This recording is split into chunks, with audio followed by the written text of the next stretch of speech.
Hello everyone and welcome back to the Lichess broadcast commentary of the Sharjah Masters 2024. I'm your host, International Master Irene Sukandar, and it is always a pleasure to be here. Today we're going to see the games for round 6, where there is one leader in the master section, that is Grandmaster Aravindh from India, who successfully defeated Salem yesterday in such a beautiful game. And as you could see from our video feed, there's one leader, there's Aravindh, and followed by 4 other Grandmasters, just trailing behind with 4 points out of 5. Tabatabaei, Hans Niemann, Daneshvar and Shankland. And without further ado, the games have been started. So let's take a look the first board. This is our leaderboard between Shankland versus Aravindh. Alright, so what we have here today is apparently some sort of London. So let's take a look from the start. Shankland is white and Aravindh is black, and Sam decided to play d4 first move. This is one of his main repertoire, of course. d4, d5, knight f3, bishop f5. I was thinking it was some sort of London, but it's like the reverse London because black initiated the bishop f5 early, and here Sam decided to play bishop f4. So it's a way it's look like there is this bishop f5 variation in London, where if we pull it back a little bit, so d4 d5 bishop f4, and there is actually this bishop f5 idea. So I think white was just trying to transpose this type of structure or variation via the other order of moves. So the game went with knight f3 first, bishop f5, bishop f4, and then e6, knight bd2, bishop d6, and bishop takes d6. And here it's a very interesting choices because both captures, they are possible. If you want to capture with the pawn, it is a totally acceptable decision, because after this the square of e5 is no longer available for the knight. And if you take it with the queen, it's also another feasible option, because, well, the queen is moving out, and then maybe you are undermining the square with the knight bd7 ideal letter, and one of the pawn will be pushed. So it's just up to the opponent's choice here. It's up to Aravindh's taste on how he's going to take the d6 back.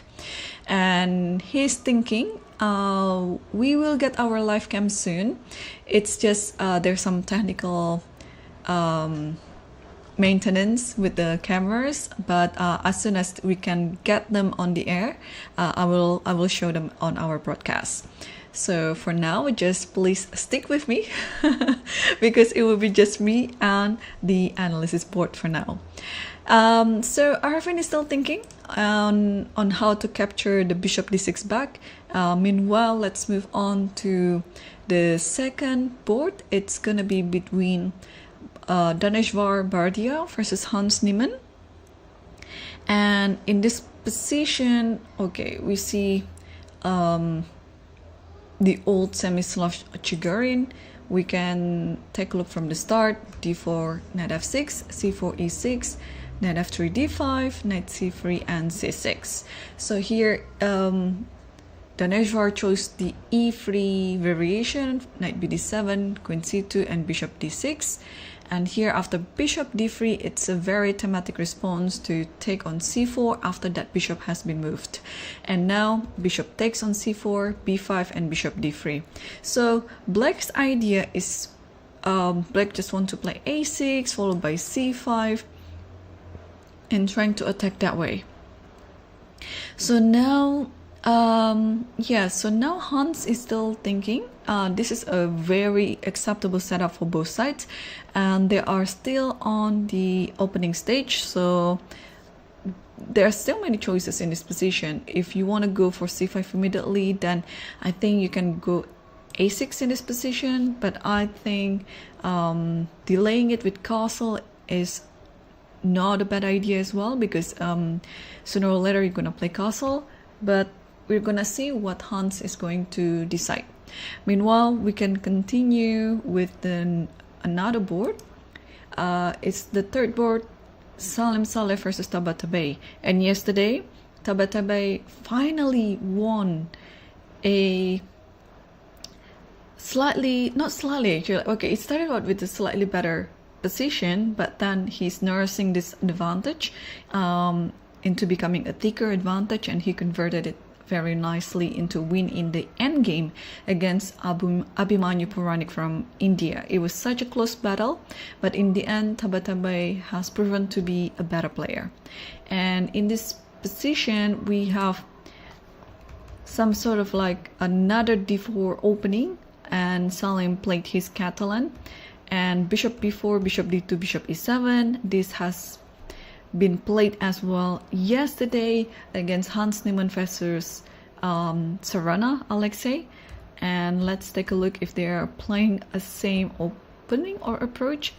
And with the c6, rook d1, it's already kind of like a bit different now.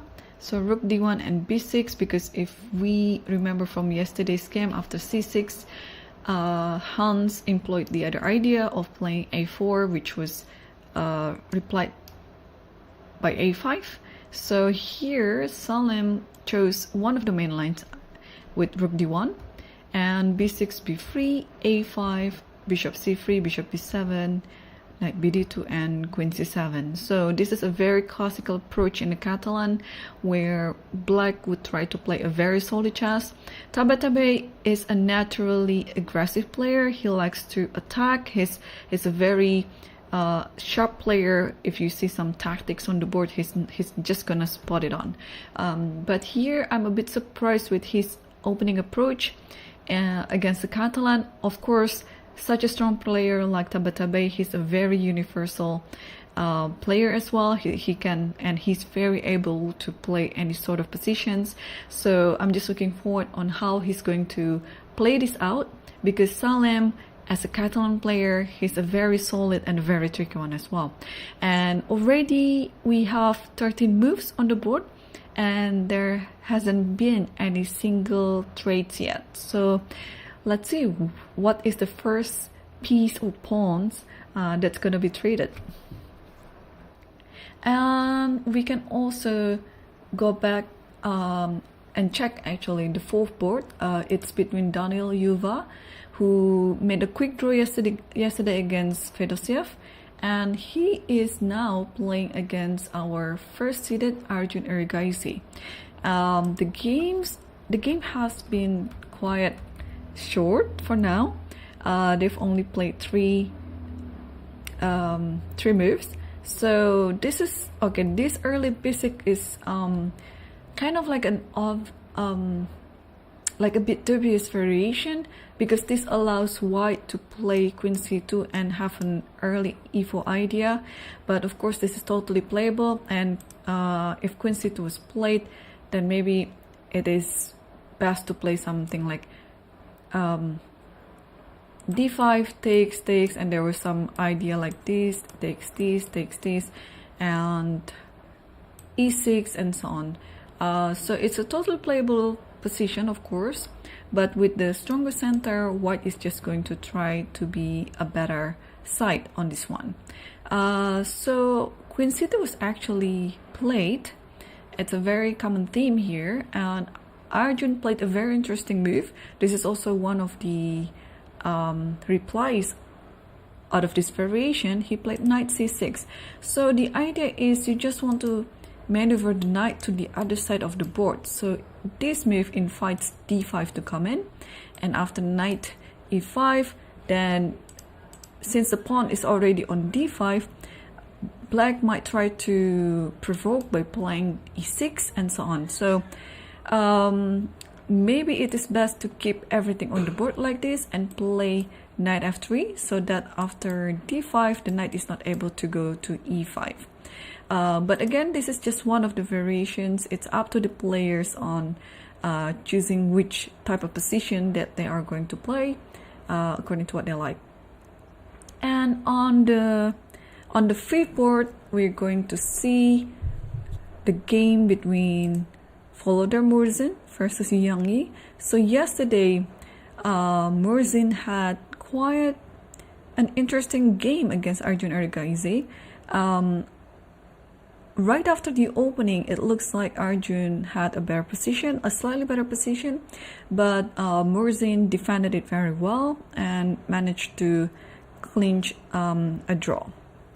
And what we have here is a Berlin.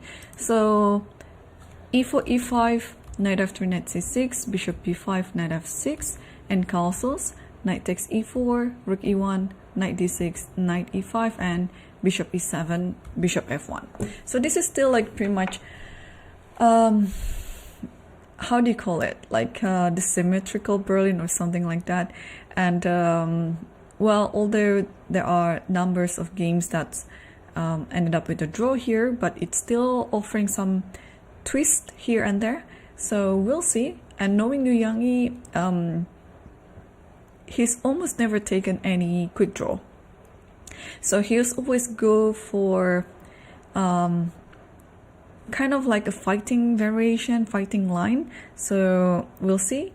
This is also a battle of wits because Yangyi is one of the best players in the world as well. And he used to be like number one in China. But of course now China has lots of other good players, mainly the world champion Ting Liren, and also like Wei, which also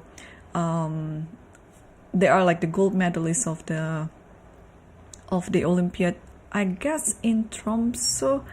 I have to check the year, but I think Wei was a part of the Chinese team when they won the gold medal. If I'm not mistaken, it was Nihal, Wang Yue, Wei, Bushangxi, and Yu Yangyi, maybe Ting Liren as well. I think it was in Tromsø 2014, but I might be wrong. I have to double check on that. All right, so after knight f3, bishop f1, knight f5, and knight f3 and castle. So here both of the players are setting up for the central play by playing d4, of course, and I believe it's gonna be also d5. Therefore knight f5 was played earlier on to allow the pawn on d7 to move. So this is still quite a close battle. The game has only been played for 9 moves for now, and yeah, I'm just going to check if we have other games apart from the top 5 boards that are going to be interesting. So please bear with me.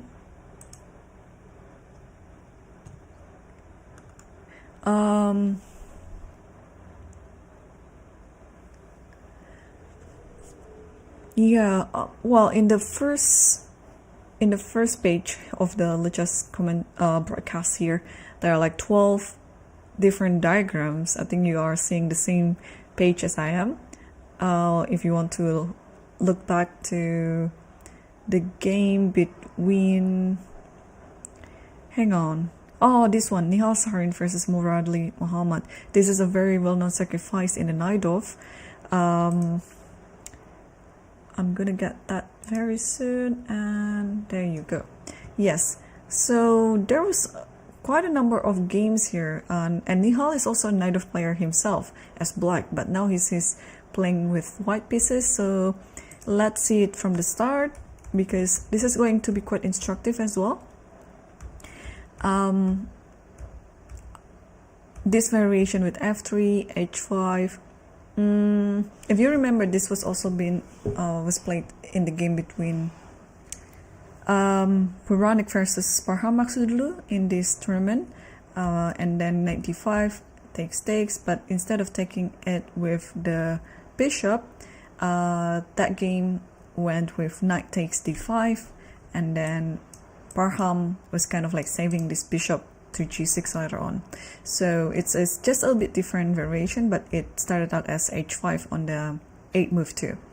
Alright, so since this is a completely different variation, the strategy that's going to be used is also going to be different. So queen d2, g6, and castles, and knight b6, and now you might think that, oh, this pawn on d5 is under attack. So there are a few variations that you can play in this one, with some idea with queen a5.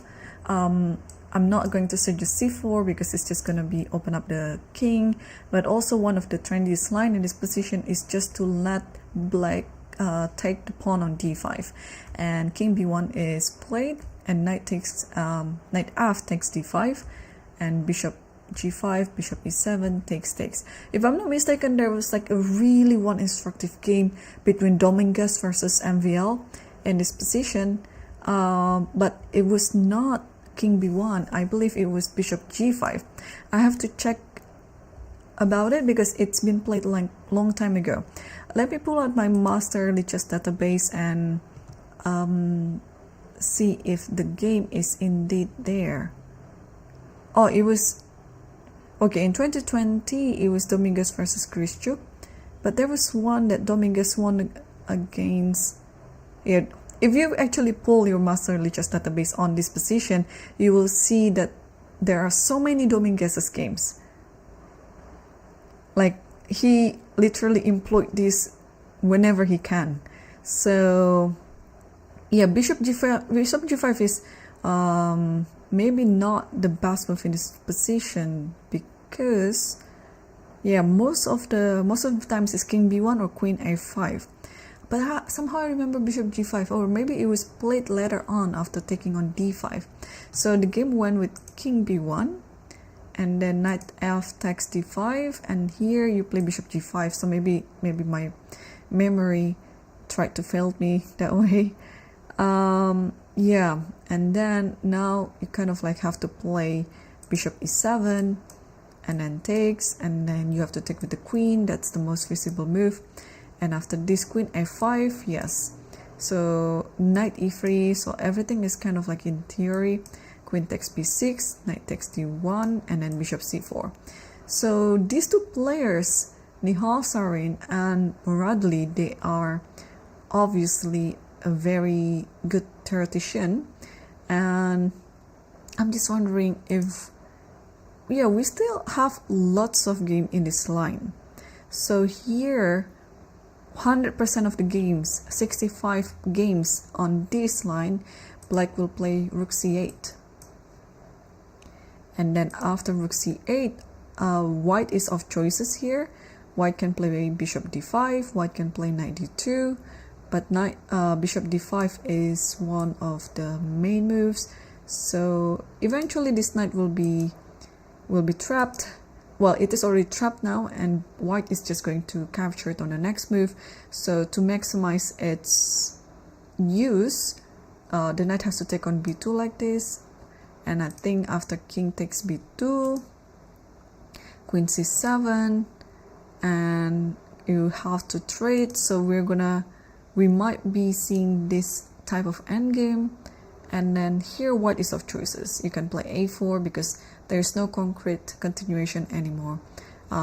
We already entering the end game. It's just up to how you're going to play this end game. A4 is there, knight d2 is there, or anything else. Like maybe try to improve the rook as well. So it is totally fine. So the game has gone to this one. So rook c8 was already played, and bishop d5 is already on the board. So I'm almost sure that we're going to see knight takes b2, because otherwise, again, if rook can just comfortably capture the knight, then I think white has more than enough of a compensation. So yeah, Moradli just took on b2 like this, and king takes b2. So, well, again, today is round number 6, and players are getting tired. So I'm not going to be surprised if somehow this game ended with a draw. Although these two players are very known to be fighters.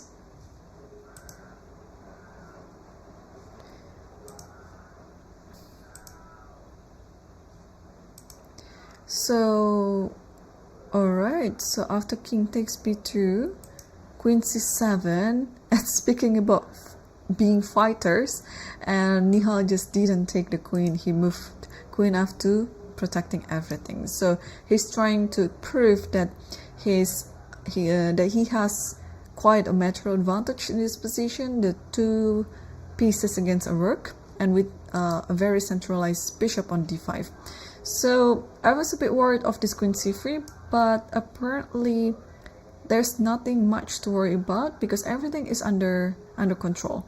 Like if queen c3 happens, you just move back to b1, and you'll see how this will play out. First of all, this idea is always there. I'm a pawn grabber, so if there is any free pawn along the way, I would really consider taking it. But if the king goes to castle short side like this, apart from taking on b7, I might actually try to consider a move like g4, because having the bishop over here, it's such an advantage. Because it's already eyeing toward the king, and I just like to open up the king side as much as I can, and especially with the rook over here, so I'm trying to make use of the fact that the rook hasn't been moved yet and the king is already also on the king side, so maybe it's time for white to attack. So after queen f2, Muradli didn't play queen c3 with check because I think it's just going to help white to consolidate the position. Instead, he started the attack by playing a5, and now we can expect a4 is on the radar, so maybe the best way to stop it is just to play a4 itself. But again, in this position, it's going to be very, very unclear if black played b5, because then if you take this pawn, then a4, and you have to be ready where this knight moves, because then there is queen c3 and a3 with the idea of giving a mate on b2. So this is a very double-edged position. But I guess, judging from how the players play their moves really fast, it's something that they already know that I don't. So I'm not too worried that any blunders might happen, because I think that it is still within their preparation. It's a very nice move c4. Maybe also it will be paired with a4 if black allows white to do it, because again, if you play a4 beforehand without c4, this b5 might come. But if c4 now, b5 is not really like a threat, because there's only this check and then king b1, and then you always have rook c1 at some point. Or might this be the repetition that's gonna happen? Oh my gosh, I just realized something. So if b5 takes, check here, and then just keep checking like this. Oh no, sorry, my bad, the bishop is hanging. So it's not gonna, it's not gonna happen. So if c4 happens, then the check should be around this, and then this. Yeah, I think is it? And check, let's say here. So if queen c3, king a3, then it's just a draw. But if a4, no, what to do? Or maybe there should be some other move apart from taking on. I'm just trying to figure this out myself, because obviously I think it is still within their preparation with the help of engine prior to this game. But I'm not sure after a4 what to do. Maybe take a check first on c6 and then king goes to e7. No, if king goes to e7, then there is this one. Alright, I'm trying to understand again what is currently happening now. There's also queen a7 right away, but then it's just castles, right?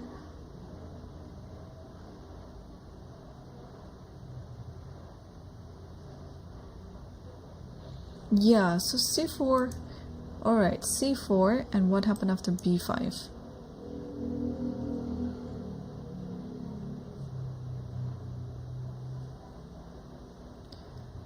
After b5, it's there's a4 as well. This might be uncomfortable. Yeah, I mean, if it was a blitz game and and if I don't have any prior knowledge about it, I would have pushed b5 right away. All right, I think it is time to consult the evil bar and also some suggested moves. So if this happens, oh, I thought b5 was the move, but after b5 just play rook c1. Okay, and what happened after? If a4, I think it's just in time to take on b5 first, and white just wins.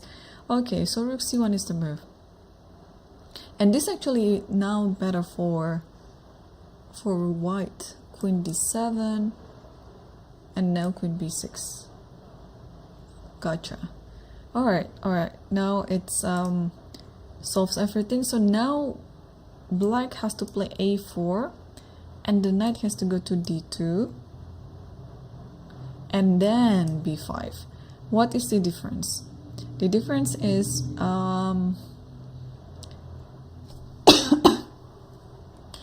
if rook c1 here, at least the pawn has moved to b4 maybe, or what? Just castle. Okay. But again, knight e4, I think the game is still quite unclear. When the knight is transposed to the other side, to f6 or g5, yeah, it looks like white is pushing. So, but it's a very interesting opening battle between these two. So I'm going to keep an eye on this game, of course. And let's circle back to our top boards. Our leader game between Shankland versus Aravindh. So after bishop takes d6, Aravindh decided to take the bishop back with the queen c4 and then knight f6, queen b3 and b6, and now rook c1 is on the board. So as usually in this type of position, white will stand a little bit better, and black has to keep working hard to equalize the position. And especially now rook c1 is already on the board, it is attacking c5. So white is delaying its development on the king side by not playing e3 and then bishop e2 and castle, but instead white is trying to attack first on the queen side, and c5 is kind of like on the menu for the next move. So how do we deal about it? First of all, maybe there's a move like knight b7, taking into account that the queen is already moved to d6, so now it's kind of like an helping move now, and you just one move away from connecting your rooks, which might be very important, because let's say after c5 takes and then there is queen here, I mean at the very least you have this, but of course the queen on b7 is just like a one move threat which can easily get anticipated. But here, instead of knight b7, Aravindh played castle, which I think is also a totally fine move, because you always have knight b7 up on your sleeve whenever you want to connect the rooks. Or maybe this type of structure, sometimes you also want to play knight c6 followed by knight a5. So it would be depending on what type of position that you'd like to play, because both of these ideas are totally feasible with different strategy, of course. One, on the a5, you just want to play on the flank. If you play with knight bd7, then you might want to try to push some c5 or e5 at some point. Also, since the dark square bishop is already off of the board, I think the queen on d6 just stands very comfortably. So we are still waiting for Sam to make his move after castle. Well, if you don't want to commit to anything, I think a move like e3 should be just played. But I don't know what to think about after b6. Sorry, c5. If c5 happens, do you take it or not? Because it's really... No, I think I would just take it. Because if you take it with this one, then I would just move my queen somewhere. Let's say I move it to e7. Also the preparation to play e5. So I'll have a better center because of these pawns. And again, the knight is it has some choices. It can go to c6, it can go to d7, but maybe d7 is a safer choice, and you can connect the rook to b8 later and trying to attack b2. So it can be of many ways there. So maybe if Sam didn't want to commit to anything, then just play a normal developing move with e3, followed by bishop e2 or bishop d3 and castle. And oh, I was about to say that Yangyi wouldn't take short draws, but on the fifth board we have already a result of these two players, and they agreed for draw. Again, this is round 6 and everyone is getting tired. It's already like almost, well, they're already on the second half of the tournament, so also a draw in this type of round is also a good strategy to conserve your energy. Alright, so the game went with, okay, d5, it was kind of obvious, and then c3, bishop d6, and then knight bd2, rook e8 takes, and then bishop d3. You might have noticed that this position looks like it's coming from the French exchange defense, which is very similar, or the Petrov, the delayed d3 and then d4, which also can be transposed to a French exchange. A little dull, yes, and most of the games, of course, end with a draw. But here, okay, knight ce7, usually the one who offered the draw is the one who just moved the last one. So I assume that Yangyi offered a draw in this position, which was accepted by his opponent. And they are, I guess, moving on to, how many points? They are moving on to the 4 points out of 5, or out of 6, 4 out of 6. Yes, so 4 out of 6 for both Volodymyr Murzin and Yangyi. Okay, let's continue and circle back to our top boards. Board 2 between Daneshvar Bardia versus Hans Niemann. So before yesterday's game, before the draw, I think Hans is kind of like crossing back to 2700. I might be mistaken because maybe it's just like 0 point something difference to 2700, or maybe he's already had this 0 point something from the previous month and you just have to add it on the next month. But with yesterday's draw, I think he comes back to the 2600 club, but he's very close. He's already almost there, and he already passed 2700 before, so I think it's a matter of time until he recross it again. Okay, so what do we have here? So the last move that we saw in this position was b5 and bishop d3. So here bishop b7 was played, castles, and e4. And you have to stop this e5 move because it's just a fork by playing it e5 itself. And h3, rook e8 takes, and then bishop e3, bishop d4, and rook a e1. So looking at this type of position, it will be quite a long strategical battle for black to solve all the problems. Mainly in the long run, it would be this pawn on c6. If you can have a dream position by pushing a6, c5, and c4, then black would stand better, because also this bishop, if it's opened, if the diagonal of that bishop is open, then it stands as a very good bishop. So rook a e1 is already on the board. So now let's figure out the move. Like, I obviously want to take this, but you have to be ready after taking this not to really be fixated on the queen side, because e5 is coming up soon with this idea to h7. So you have to kind of stopping it. But what is the best way of stopping it? It could be like something. No, queen here doesn't stop anything. So just h6 maybe, and then even if e5 happens, you can just move the knight, maybe knight d5, and black should be fine. What else can we have in this position? Maybe we don't need to take it or like this. but we can just play something else. Yeah, I'd really like to push the c5, but the b5 pawn is kind of hanging, so we have to be a bit patient about that and play a6 maybe. And now I'd like to play c5 and open up this bishop, and maybe if I'm allowed later I'll play c4, and this is gonna be the dream position. And Hans just played, and what he did was, oh, he played a6. Okay, so with the intention that I just mentioned, so c5 is going to be on the radar, and how to force or how to stop it. If you want to literally stopping c5, then you can play b4 here. I'm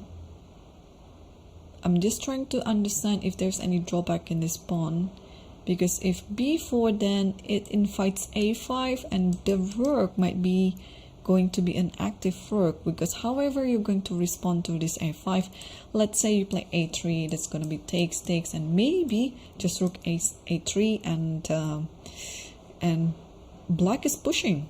So gotta be careful on how to deal with this move. c5 is there, but obviously b4 is a move, but you have to be ready with a5. But what else can be done here?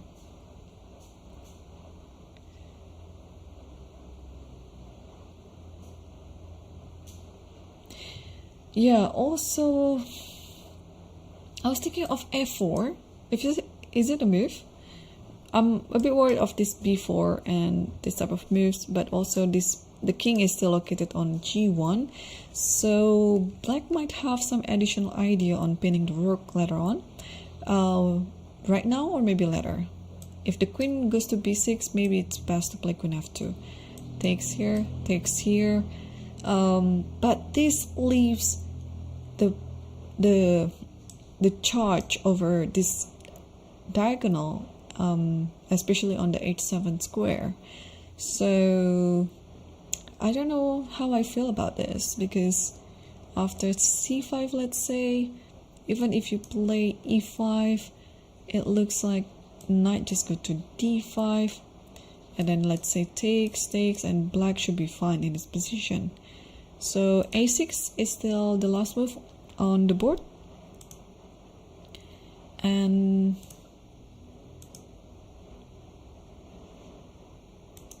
we're gonna wait what Daneshvar is gonna play in this position. And meanwhile, let's move on to the third board between Salem versus Tabatabaei, because this was coming from the Catalan, and I think the last move that we saw was queen c7, and here bishop b2, c5, takes on d5, and a4, and a very cunning maneuver here. Knight b8 with the idea of knight a6, because clearly spotting the weakness on the b4 square. So right after white played a4, Tabatabaei just reroute his knight to b8 and to a6, and we can expect knight b4 is going to happen soon on the board on the next move. So now it is white to move. What can we do in this position as white?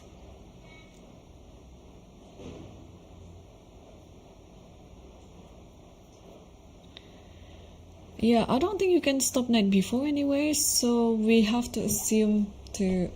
Okay, rook ac1 was already on the board, yeah? So after knight a6, maybe knight b4 will happen, so maybe it's time for us to just step away with the queen like this. That after knight here, that we can try to think what to do. I'm so tempted to take on this and then play knight d4, just to have like the same approach, having the knight on b5. Yeah, actually, why not? Takes this, and I think you have to take with the pawn, and here I can jump my knight to d4. Additionally, not only b5, but I mean, I can consider f5 as well, although b5 looks more appetizing because it's just an outpost, and yeah, you'd like to get your piece in the outpost. And then also this is kind of like the thematic response as well. When you're playing against this type of structure, you just want to leave these two pawns hanging on the center. So this is actually a double-edged principle, because I've seen many games where white win this one, but also I've seen many games where black wins this one. It's almost like the idea of IQP. If you ask me, is IQP good, isolate queen's pawn, to play with IQP, or is it better to play with IQP or to play against IQP? The answer is none. Like they are equally good. It's just depending on how you play them and how your understanding is on that type of position. So this one is, of course, it's pretty good for both sides. So it's just depending on how you played it out. So knight here, followed by knight b5, and then okay, need to reroute this knight as well. Maybe okay, e3 first to stop everything on d4 maybe. So yeah, or stepping away with the queen elsewhere. But I don't see a better option than queen b1 unless you really want to attack. And you take on this one first, and after taking this, then maybe play queen here. And after knight goes here, then attack like this. Just exchanging stuff. Because if things going like this, then you can go to g5 and you're actually on the right side here. Literally speaking, it is the right side of the board to attack the king. So yeah, we'll see which strategy that white is going to use. Let's move on to the fourth board between Daniel Yufa versus Arjun Erigaisi. And after the move knight c6, yeah, Daniel played knight f3 in preparation of d5. But before d5 could happen, Arjun played another interesting idea of knight b4, queen b1, and takes on f3, gf3, and g6. So he was willingly gave up one of his bishops like this. And let's see how the game played out. f4, bishop g7, bishop g2, rook b8. Not to miss that the bishop is attacking the rook on a8. And after a3, knight c6. And now queen d3 back, because you have to kind of protect the pawn on d4. And now this is black to move. All right. Let's figure out what to do. My first instinct would be castling. And what else can we do in this position? And usually in this type of structure, when the pawn is already moved to f4, we can expect some move like knight h5 happening at some point. And maybe this is actually a concrete answer to this position, because after knight h5 you have to protect this one, maybe by playing e3. But no, Arjun just played castle first, trying to finish his development. And now after castling, he can try to kind of start, of course, the middle game, and maybe pushing one of these pawns. And then I really want to play e6 followed by d5. I don't know if that is feasible, but yeah, why not? So let's figure out what to do after here. I think Arjun has made a lot of like provocation moves for his opponent to keep moving the pawns, because after d5 the knight can only go to a5, and let's say b4, and the knight can only move back to b7, and white is already committed to pushing all these pawns. And after all these pawns have been pushed, and maybe it's later than the time for black to try to disrupt it by playing e6 and or a5 here. This is also quite thematic and something like that. But it's still going to be a long battle. Castle just been played. And let me now check other games as well that might be interesting to analyze.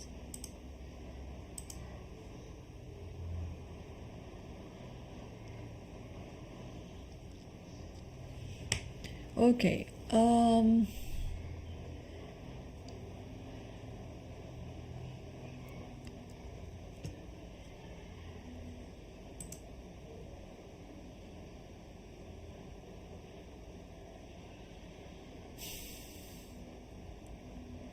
Yeah, most of other games they are still in the opening phase.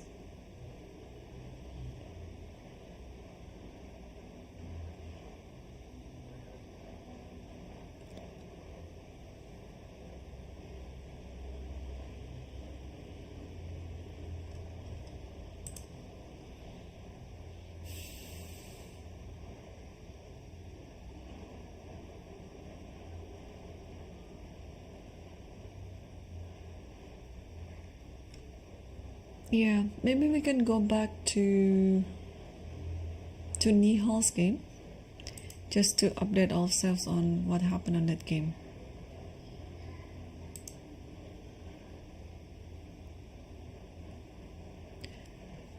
Okay, it's well, they've been played a lot of moves. So we saw this one, c4, and Muradli played a4, knight d2 b5.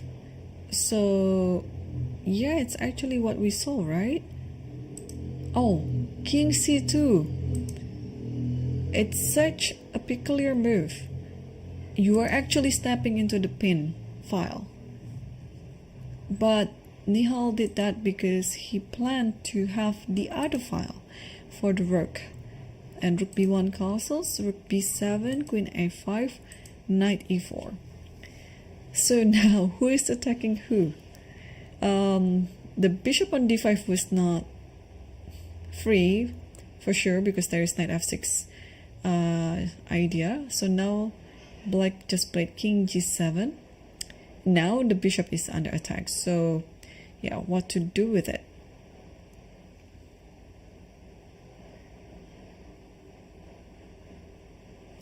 I don't know how to feel about taking twice on f7 because I just like to play this type of moves because I think you are not forced to take it back, and maybe in this position black will use it as a chance to attack the king.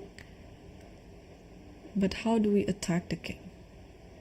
Oh, maybe just queen b4. And now king f7 is the idea because the pawn on d6 is already under protection by the queen, and soon rook b8 might be the idea. So even though it looks like white has some tactical trick there, white has to be careful not to be greedy and then grab it right away. We also have another draw on board 13 between two young players, Maurizi versus Mendonca. Let's take a look what happened and how they played in this position. Oh, by the way, Leon Luke was my last opponent in Abu Dhabi Masters, where I gained my second GM norm. So yeah, I don't think I will forget his name because I just needed a draw on the last round, and yeah, then I found some forced repetition straight out of the opening in the soft opening. So yeah, those allowed me to have this second GM norm. Alright, so they repeated this position like this. Okay, so that means both Maurizi and Mendonca, they'll be on 3.5 points. Okay, let's circle back to our leader game here. So after Aravindh played castle, Sam played e3. This is we discussed that this is actually the move to play, and knight bd7, cd, ed, and bishop a6. So instead of developing it normally on e2, Sam got some idea just to play bishop a6, because this idea of c5 and rook c8, or whichever rook f or rook a, it's actually going to be quite a dangerous idea by black. So instead of just making like a simple development move, this is also another development move but with an additional idea. So this is still our current position right now on the first board, and I'm pretty sure c5 will be happening anyway. Aravindh hasn't moved yet, but I guess this is gonna be quite in the order. Yeah, actually you have to be careful on this, yeah, because this bishop on a6 might get trapped. Like, my idea is to play c4 and then maybe rook b8 and b5. Like, this bishop looks a bit too ambitious. And you will never be able to take this because, I mean, you can technically, but this just bc5 and then the queen is attacking the bishop with the tempo. So Arvin is still thinking, but what else could be done here? Because again, bishop a6 look good, but yeah, I don't like it that much.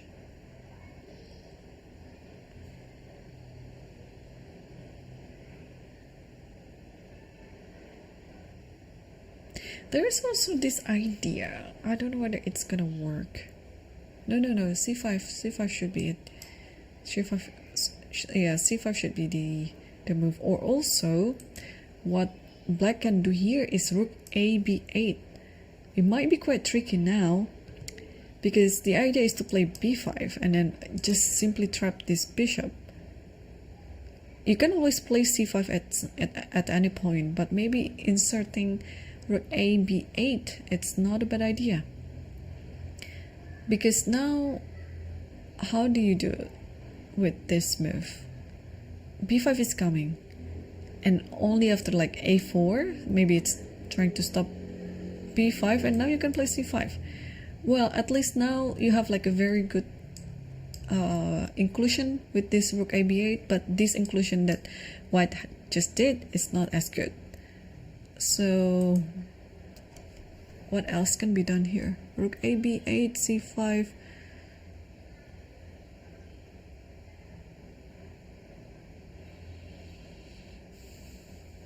Yeah, I like rook a b8. I think this has my vote. So we still don't have the live cam yet, but as soon as we get it, I will show it for sure. So yeah, there is a 15-minute broadcast delay, so I'm not gonna be able to interact with the chat because I will only read, or even if I address the chat now, it will only be replied like 15 minutes later.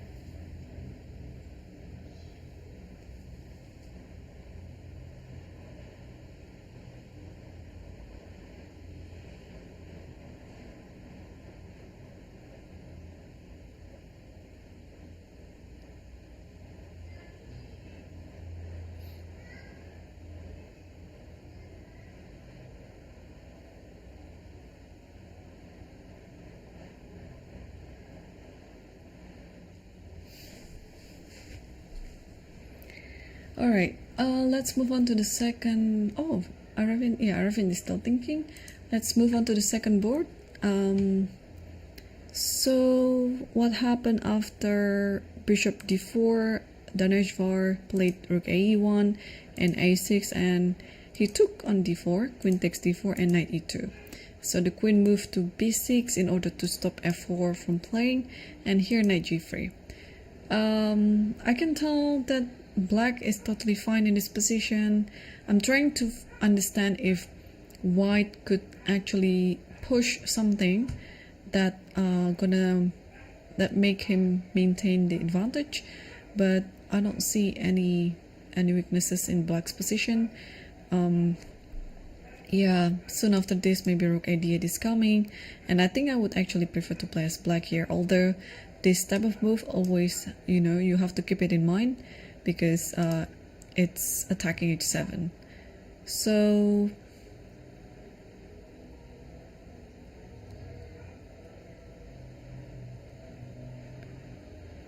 I was thinking, I don't know, okay, of course we can play h6, so whenever e5 happens then you can just play knight d5 without any worries. But I was trying to force something. I don't know if it's going to work, but I'm just gonna try it first. Like if I play c5 here and then e5 happens, and maybe I will just include queen c6 first because I want to give a checkmate in one, and it would be depending on how you stop it. If you play knight here, of course I can just take on e5, so you don't want to do that. But if you want to play f3, then I have these all ideas with c4. And if you take this one, then I'll take this one. And how I don't know, like how do I feel about this? Or maybe the check on here is a better move, so I don't know whether to include queen b6 or not. So what happened in the game was Hans tried to solve the problem just by playing g6. So he stopped this idea to h7, while at the same time by playing g6 it stopped the idea of knight f5. So in a way I think it's a very good move, and after he's playing this, then he can come back to his idea, maybe with rook 8 d8, c5, c4, and so on. Also worth mentioning that after queen c3 here, you don't have to do anything with the knight. You can actually just push c5, and the queen on f6 is going the queen on b6 is going to protect the knight on f6. So g6 is still our last move on the board. Let's move again to board number 3, Salem versus Tabatabaei, and Salem did kind of pretty much what I suggested, maybe without the inclusion of queen b1, but I believe after knight b4 in this position, the queen can just go to b1. So this is a very thematic idea to play in this position. You just want to exploit the fact that b5 square and b4 square, they are very good squares to do the outpost with the knight. So we saw the position after knight a6, and I was thinking maybe queen b1 with the idea after knight b1 takes and knight d4, and then you just put the knight on b5, copying the idea of what black just did as well. But here Salem decided to play it right away. So after knight a6, he just took on c5, and Tabatabaei took it back with the pawn and played knight d4, ready to put the knight on b5. So now if we are going to play this position with knight b4, so I guess queen has to go here. And now what should black do?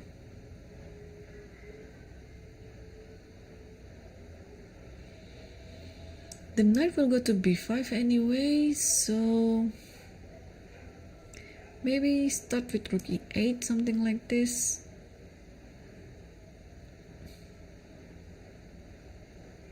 And after knight here, then you go queen b6. I mean, the position should be fine for both sides. I don't know if Tabatabaei is currently considering this one. I don't think so, because then, yeah, this position looks horrible. I mean, just after this, white will just win on the spot. So this is not going to happen. And knight b4 is on the board. Now I think we're going to see queen b1 coming up soon.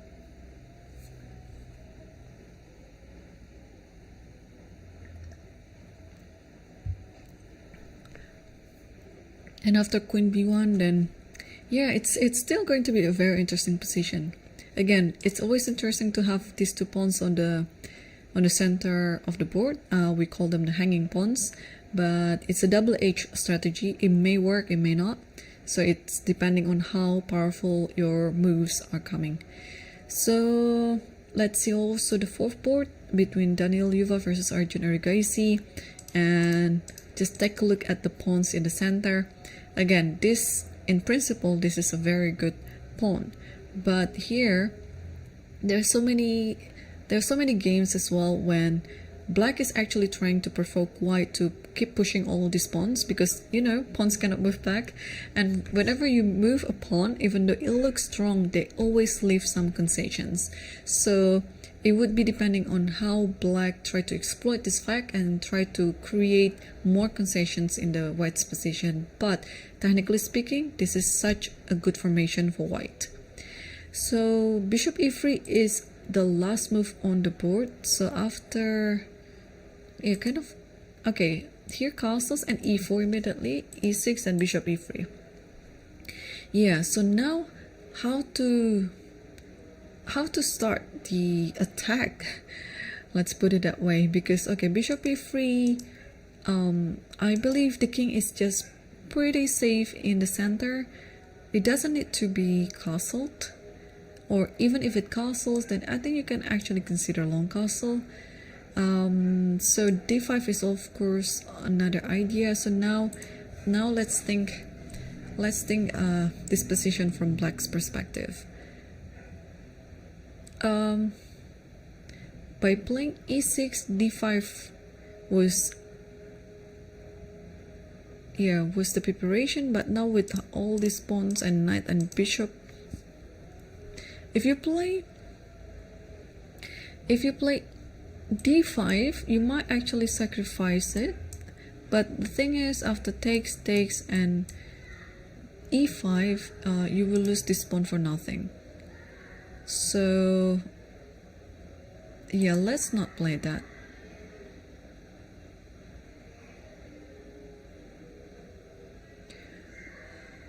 But apart from d5, what else to be done here?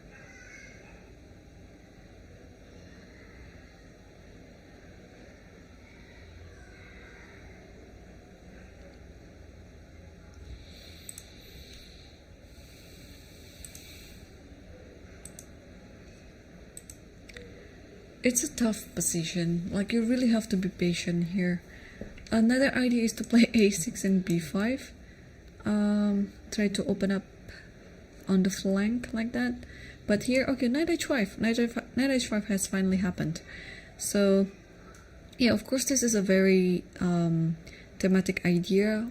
Usually after knight h5, queen h4 is gonna come. It will be attacking the pawn on f4, but also just using the space for the center for the other rook so that some of the pawns can be pushed. Yeah, this is very close. This position is very close, and I have no prediction yet on how this game is going to be.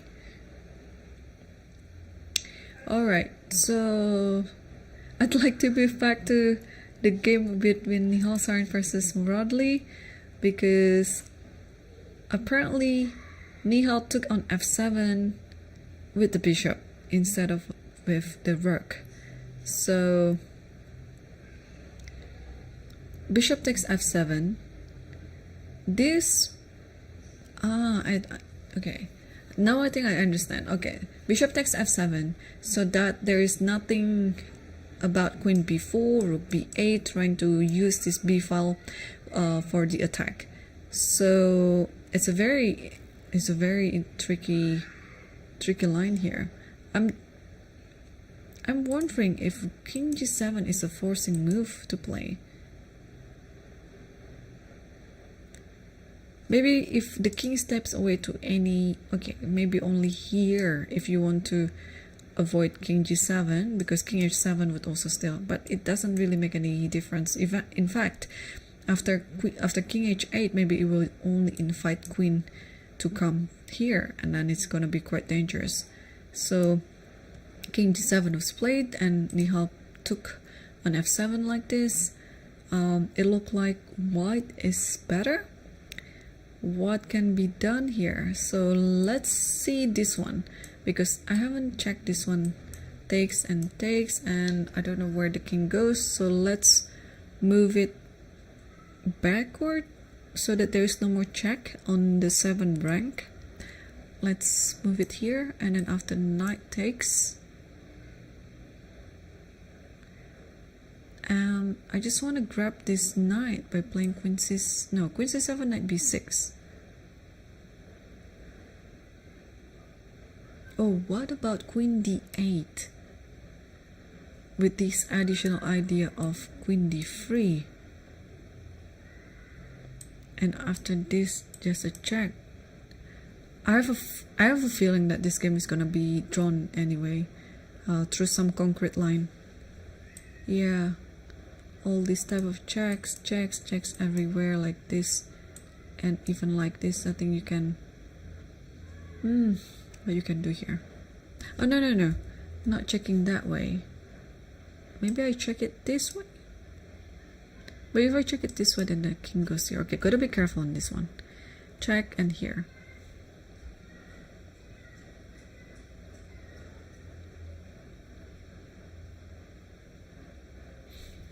Maybe check on a3 like this. Because after queen b2, there is this check.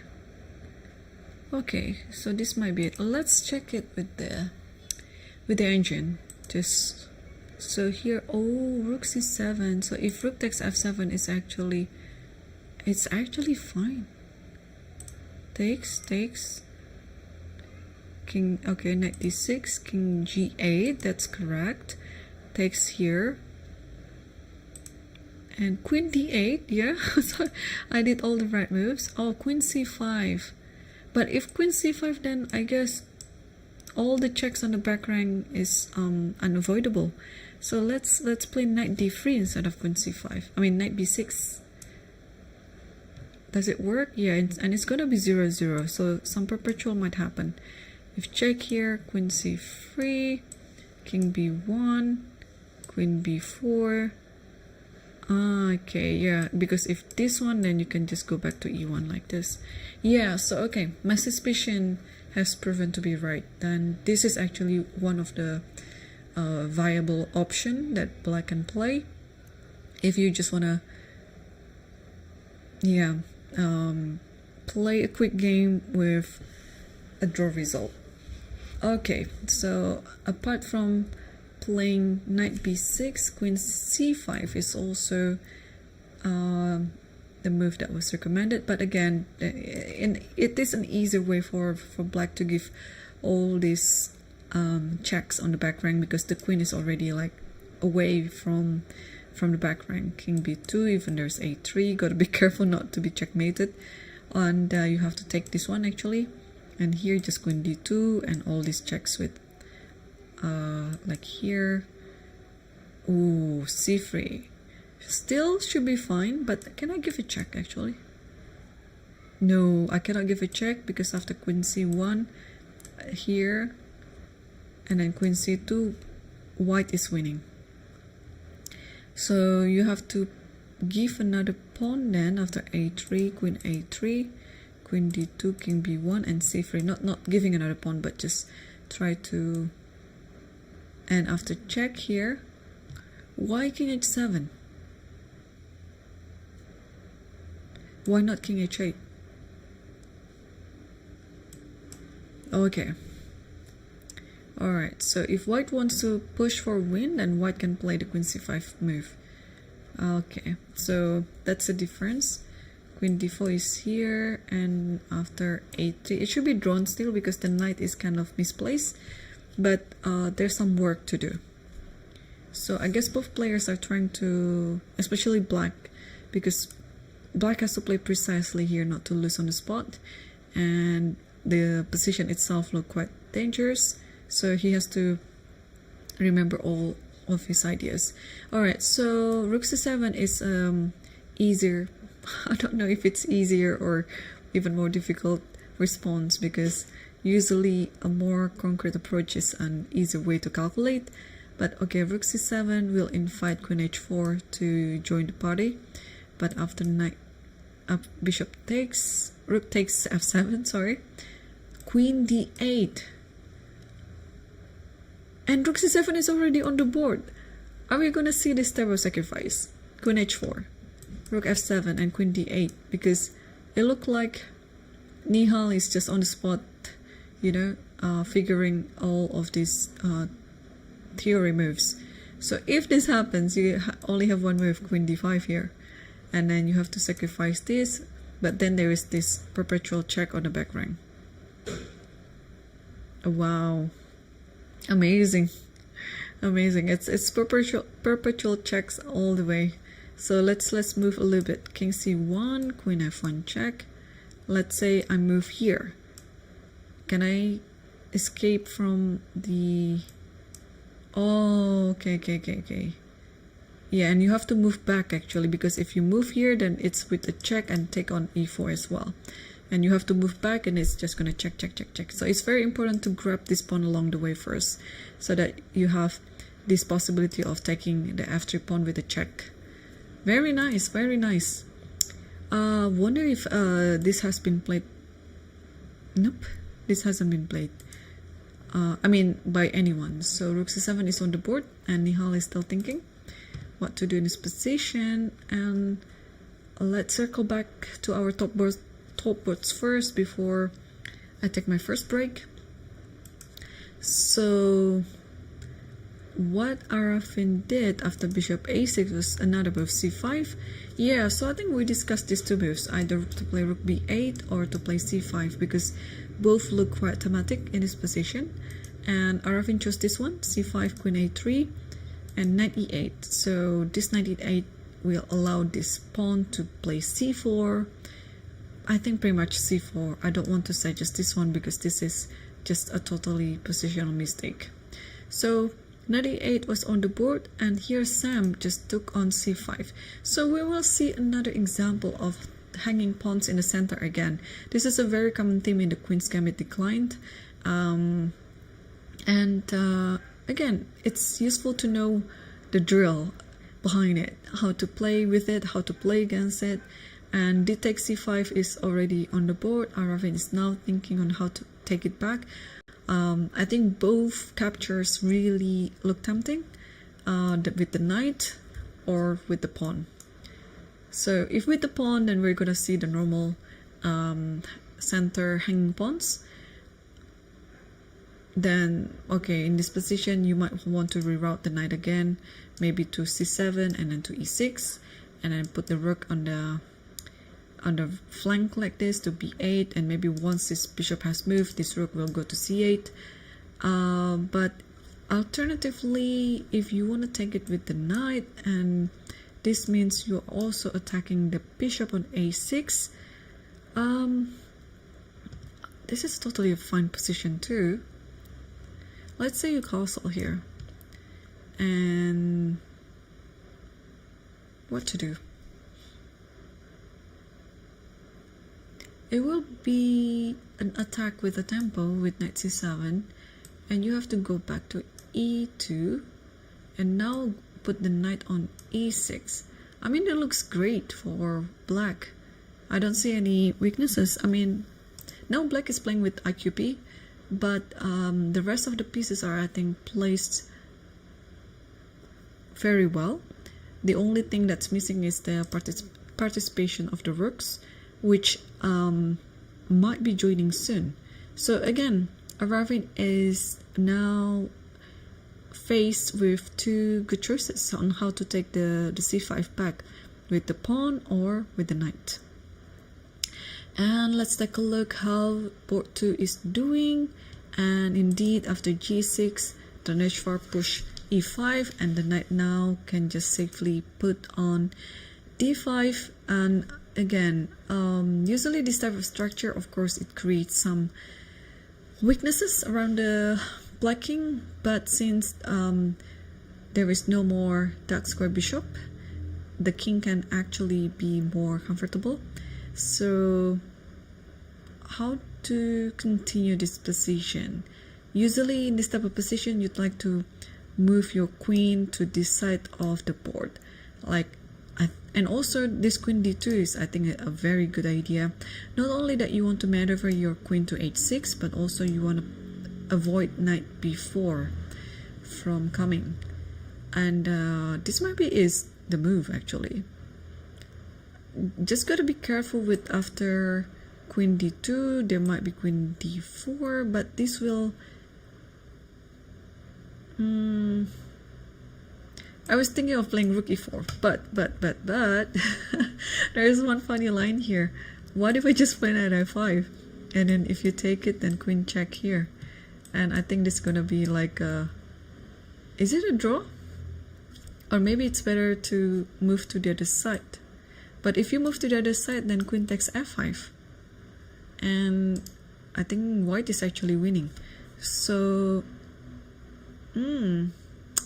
there's queen here, but okay, the king looks just under attack now. maybe I can throw in rook e4, and after here, what to do? I'm not too sure if I can play g3 with the idea of here actually, because there's queen g6.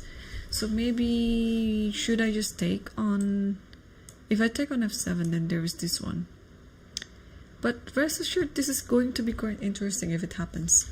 But queen d2, yeah, queen d2, why not? Or maybe insert rook e4, and then when the queen is gone, yeah, exactly, when the queen is gone, maybe like this. Now you can have two options here. You can play queen h6, you can play knight f5. So alright, so my vote is with this one, queen d2.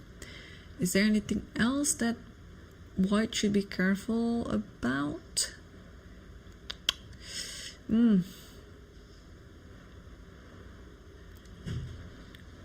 Looks like it's a very decent move. Let's check it with the engine. And after knight d5, what is the... oh, knight e4 immediately. That's actually is a nice idea as well. You just want to incorporate this type of moves with knight e4 to f6, queen d2, queen h6. I just want to see how big is the advantage after queen d2. It's still pretty good. Like before this position, it was 0.9. I think this is like equally good after knight e4. And after this is now just 0.7, 0.8. So, okay, at least my move is acceptable. But what is knight e4? So obviously you cannot take e5 because there is this discovery, and then you just take on the rook. What else is there? Oh, you are actively defending knight b4. So allowing knight b4 to happen, but in this position you allow this knight f6, and if the king goes to h8, now it's time to play queen d2. In a way you're kind of like attacking the knight, but then after the knight takes here, you just play queen h6 and checkmate is coming soon. So it's a very tricky move, this knight e4. And for the current position, for the current position, white hasn't moved yet, and it's already like 0.9 for white. So black is actually under trouble here. Now I'm reassessing this decision of g6 again, because it looks like, yeah, all these squares around the king is pretty weak. I mean, the absence of the dark square bishop doesn't really help, because the queen can really move to d2 and jump to h6 in like 2 tempi, and this knight can also jump to e4 and f6 very quickly as well.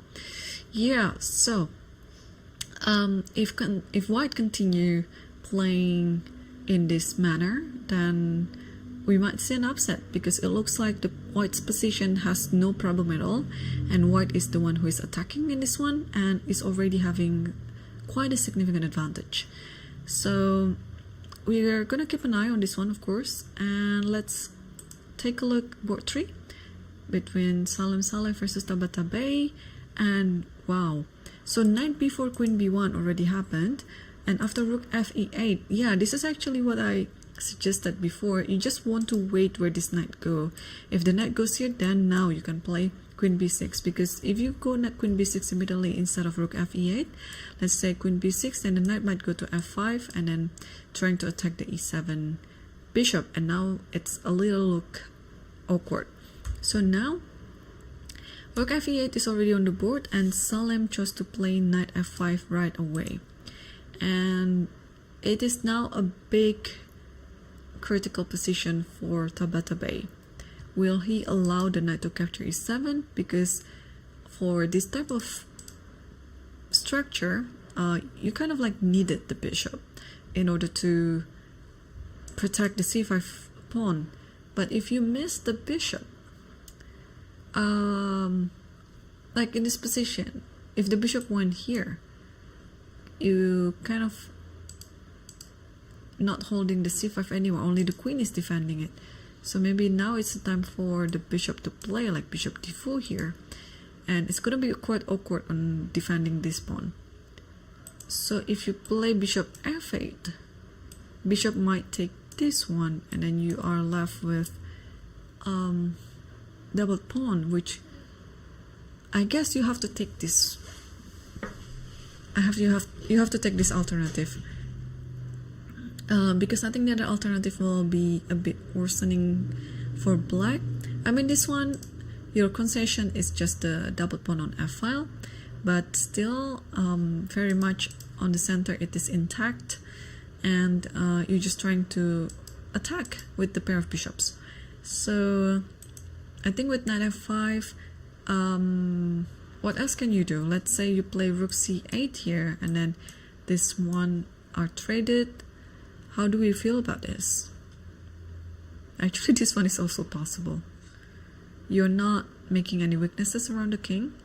You give up that bishop, and you keep an eye on both of the pawns, and the knight on b4 is just a very strong knight to hold on to everything. So I think that's what black has to play. Just rook c8, bring this rook to the game, and then allowing this to happen, and after queen takes, and yeah, you're just playing the game. Although in that type of position, maybe it's worth also playing d4. So you're trying to, yeah, I know d4 will make the c4 square available for the knight, but maybe this is fine because you're trying to simplify everything. This bishop is now about to get exchanged. Like, let's say you take this one first and then take this one, and you cannot really, oh no, can you? It's gonna be quite dangerous. After rook takes, bishop takes. Is the compensation enough? I don't think so. So maybe it's best to just hold the fort first by playing rook c8, and then you just figure this out later. Okay, board 4 between Daniel Yuva versus Erigaisi Arjun, and yeah, so knight h5, bishop f3, queen h4. This is quite thematic, and Arjun played it. And knight e2, yeah, protecting f4 pawn. So maybe now it's time to play any sort of pawn moves. It kind of like allowing the not the exchange, more like the sacrifice. Like, let's say this happens, takes and takes this.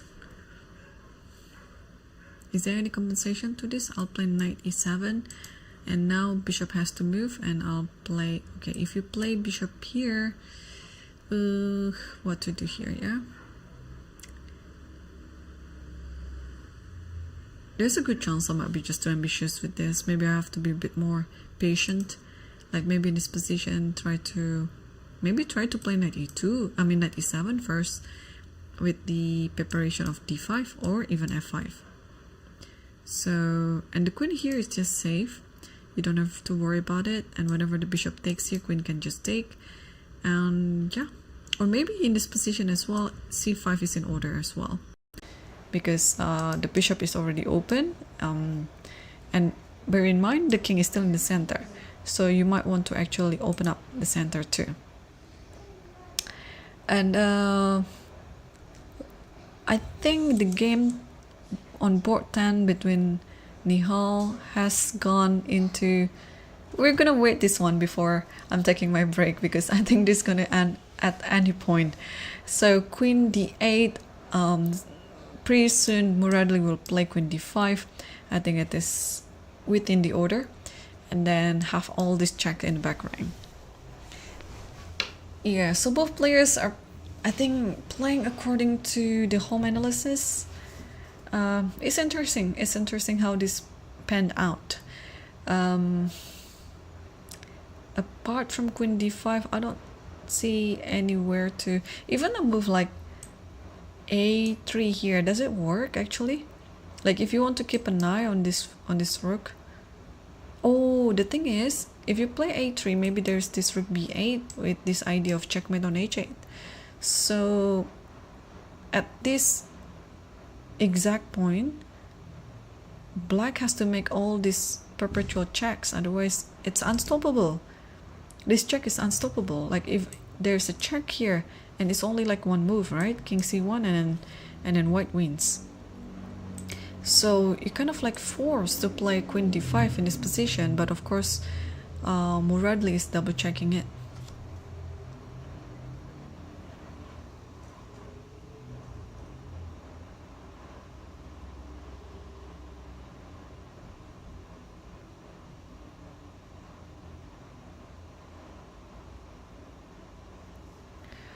Alright, so it's still here, queen d8. I'm just gonna scan other games if we have a better, not a better, but more like interesting games coming up.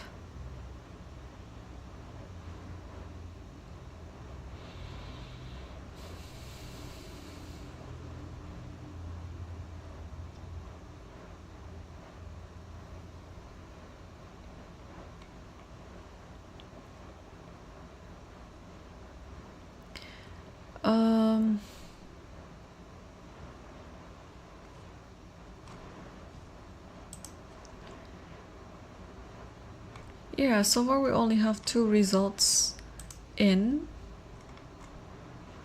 and the rest of the games are still undergoing right now.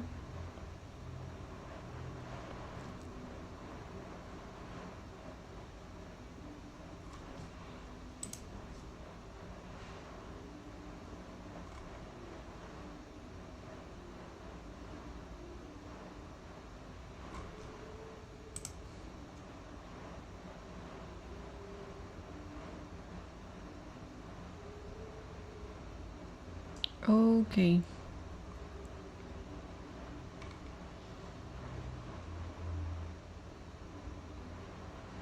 Oh, actually, there's one game that steals my attention, but this looks like it's just equal as well. Okay.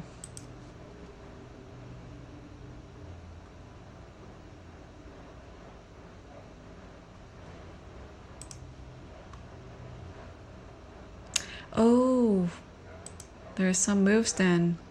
Alright, queen d5 was already played, and Nihal just took on c7, and queen d3 is on the board. And we might see some perpetual checks, and I guess the players will agree for a draw. This is such a nice draw, a very fighting draw. I think it is just a battle of the preparation that both players had prior to the game, or maybe sometime before the game as well. So check here. Yeah, I was wondering if these checks happens. Oh, okay. So you have to give a check here, and if the king goes here again, you cannot take, because if you take, then there is this knight d2. So it's important to give another check on d3. So unless after queen f1 the king goes to b2, then you now give a check like this. So queen f1 is already on the board, by the way, and now king c2 is already on the board. So Nihal is not taking any risk. He's inviting the queen to go back to d3, and then they will have this repetition with queen d3, king c1, queen f1, king c2, and so on. So now, yeah, queen d3 is now on the board, and yeah, this is how they're going to make a draw on this game. There you go. Okay, so such a nice game coming out from a Najdorf variation. I will have to make sure that I save this game for my future references. So yep, and we'll be back very soon after some break, so stay tuned with us.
Hello, welcome back everyone, and let's move on to the games again because during my break there have been some developments and the top boards pretty much.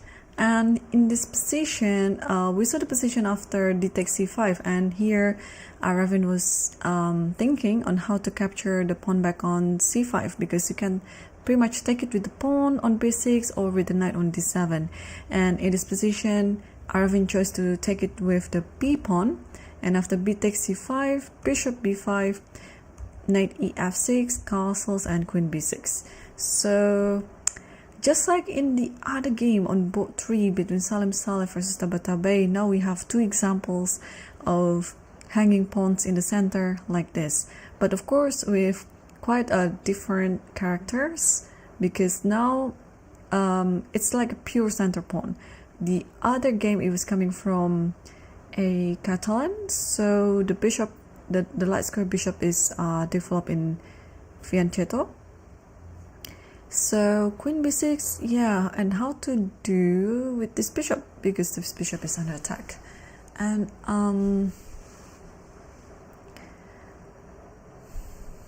is it time to move to e2? Because I also don't understand the idea of bishop b5. Maybe it just want to trade like this, like takes this, and then because this one is hanging, you have to take it back with the knight. And now you continue playing this position, maybe to play rook fd1 like this, and you're trying to pressurize the d5 pawn. If anything like this happens, then you always have b3, so it shouldn't be any problem. So yeah, maybe in this position now Sam is thinking to capture the knight on d7. But also from the time situation we can see that Sam is 30 minutes ahead, so Aravindh has to play a bit faster and try to figure things out quicker. On the other hand, on board 2, Daneshvar played the best move on the board. After knight d5 he played knight e4, so with this idea with knight f6 and queen d2, queen h6, and maybe knight g5 later on. And here Hans replied with rook a d8. What can we suggest from this position? Like for example I just want to be consistent with my idea and I'll play queen d2 for example. Is there anything that's stopping me from playing queen h6 later?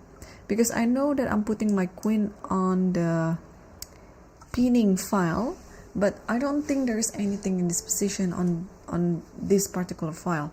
Like wherever the knight goes, I can always have this knight f6. So the knight is glued to d5 square, I'm afraid. Let's say you play c5 because it looks like, of course, a nice move. And now queen h6, and my idea is now to play knight g5. It's gonna be really hard to stop it, but this makes it look like it's easy. Am I missing something after queen d2? Alright, let's think.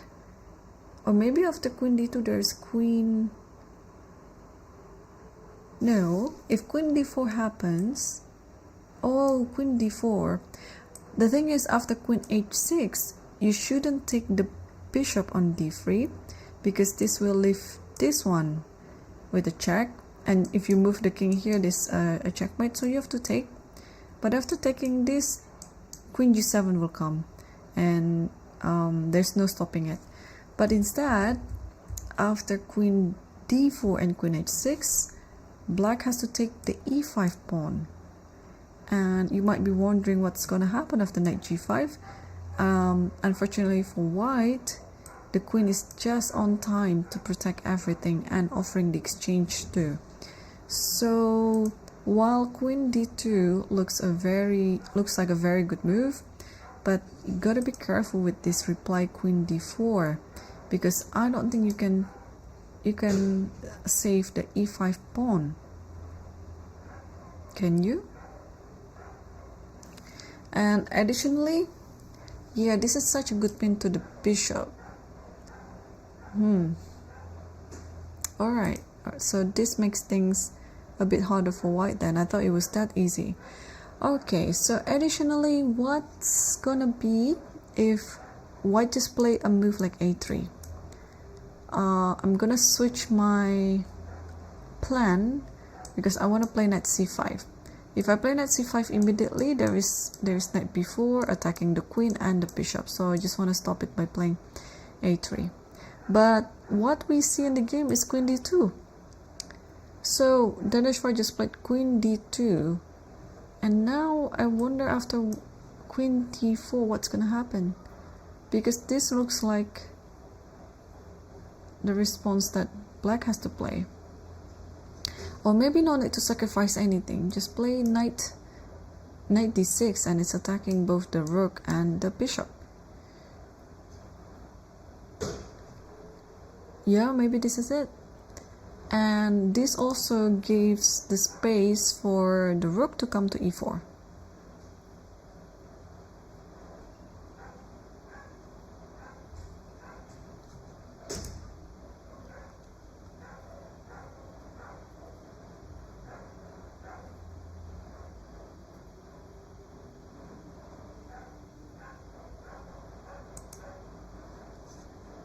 Okay.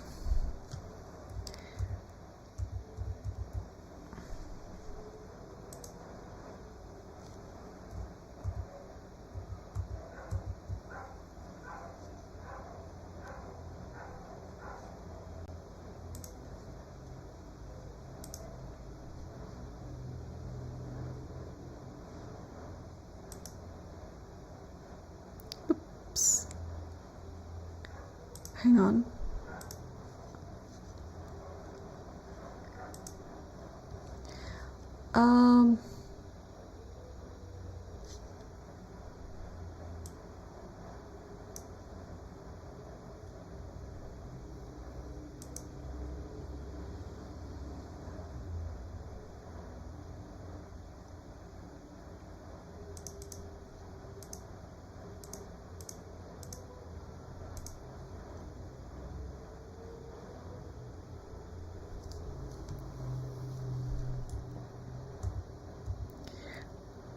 I have to fix something, bear with me.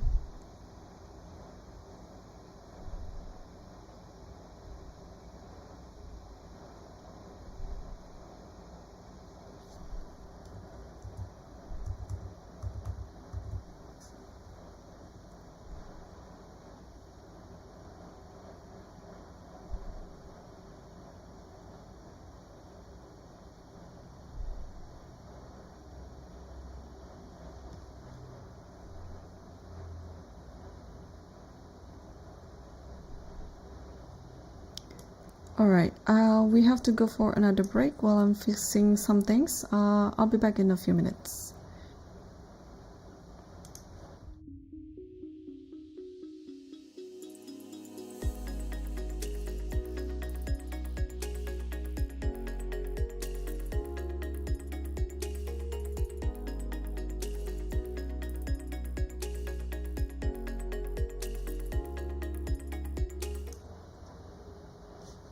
Alright, I'm back and you can tell what I was trying to fix, and we have our cameras up and running. So now we can see the playing hall with the players in it. I'm so happy that it's finally solved. And after, yeah, so Sam, we're gonna go back a few moves here after bishop b5, bishop b5 and knight ef6 castles and queen b6. Yeah, Sam took on the knight on d7, knight takes d7 and rook fd1. So this is pretty much easy to guess because everything is very self-explanatory. And let's also take a look at board number 2. So after queen d2, Hans is still thinking. So apparently I was a bit wrong, but queen d4 looks like a really good move for black, but apparently after knight d6 white will just stand better still, and rook e4 is gonna be in order. And not to mention that after knight d6 this knight is attacking the rook and the bishop as well. And in board 3, let's also take a look. They're two of our top players, Salem versus Tabatabaei. And after knight a5, Tabatabaei didn't play rook c8. This is what I was thinking before, but he played bishop a6 instead. So he's just want to put this bishop attacking this, and also not to miss this idea. Yeah, after e3 there is bishop d3, so you got to be careful in how you're going to deal with that pawn. So let's say you're playing this, and maybe now it is the time to play this move somewhere, maybe here even, because even though it's weakening this pawn, but also at the same time this rook is open right now to attack the e2 pawn. So yeah, it's a very critical position for Salem right now, and we're gonna get the updated time situation very soon, because it's useful to know like how much time they have on the clock.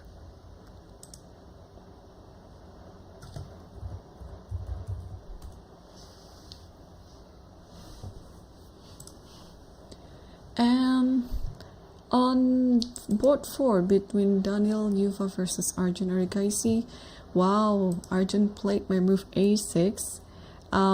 Yeah, I feel happy. I don't know whether it is the best move on the board, but if a 2700 chose your move, then yeah, it makes you happy. So Yuva played rook g1 here, and b5, and after c5, b4. So yeah, Arjun is just wants to attack the position where it looks like the king on e1 is kind of weak anyway. So b4 is already played, and now, wow, okay, the time situation is, well, Arjun is ahead. So it is a tough position. Initially you want to close everything by playing a4, but if you play a4 here, then maybe b3 with the idea of knight b4, knight c2. But if you don't play a4, then this might happen, and then if the rook occupies the second rank, then it's gonna be quite dangerous for white.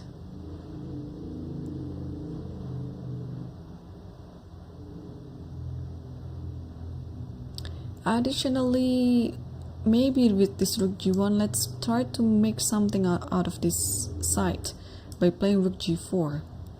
The idea is, if you take on this one, then maybe king goes to, can I play this? Or maybe I can just castle, with the idea of trapping the queen like this. If this one happens, then just stick with the queen, and rook h1 is there. So maybe rook g4, and now the queen has to move back. Okay, if you go here, then at least this repetition. If the queen moves back, then let's say e7 or d8, then you can also move back, and your idea is just to take on h5. Yeah, I don't know, this looks like very complicated, but I was just trying to find out the Grandmaster draw line because at some point it might actually happen.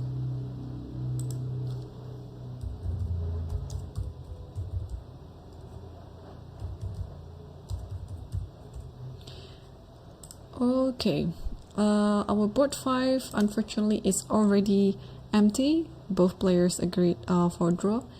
Folder Morin versus Yangyi. And let's also check other games. Whoa, this is interesting. The game between Max Sudlu versus Nicolas Theodore. Let's quickly take a look there. It's board 8. So you can see the very nice playing hole there. The top other boards apart from the top 5 are playing on that side.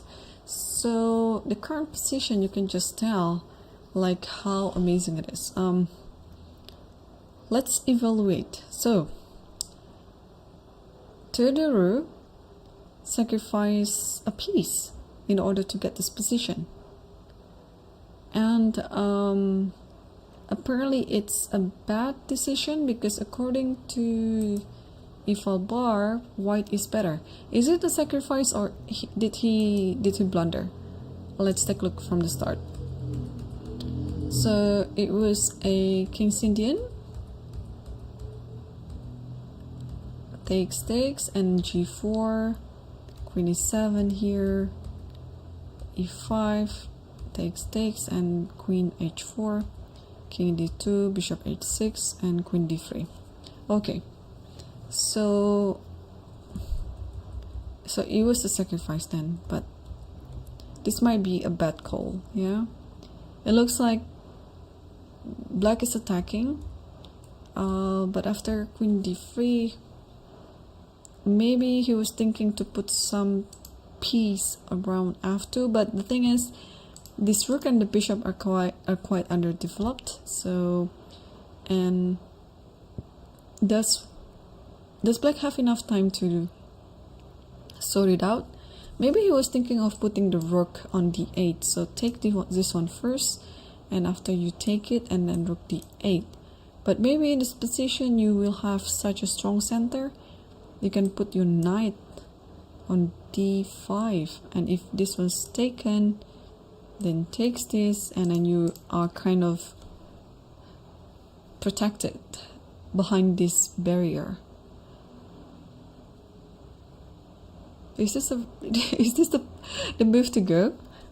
Because I don't see what else. So take on c4. What else can you do in this position? Because if can you play queen e4 so that you don't have to sacrifice anything? Yeah, you might be. Okay, this is too complicated. Let's also check the e4 bar. Yeah, maybe just queen e4 so you don't have to sacrifice the piece back. Then if there's a check here, you can just step aside like this, and then your king is safe. So if bishop d7, now you have to play with some activity, and there is this move g5, and it forces you to simplify the position. Bishop takes g5, and then takes this, and you have well, this type of position is always favorable to play without the queens, because for the side who has like extra material, you don't really have to worry about all sort of checkmating ideas anymore. So in the long run, I think Parham will win this game. But yeah, a very interesting sacrifice, but unfortunately it's not gonna work.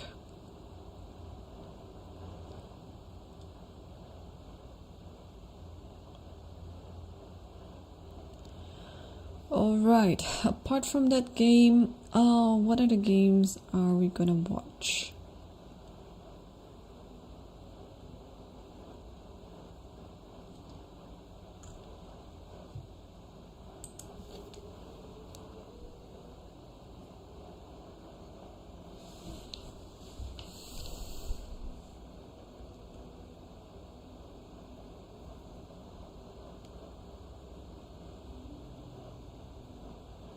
So maybe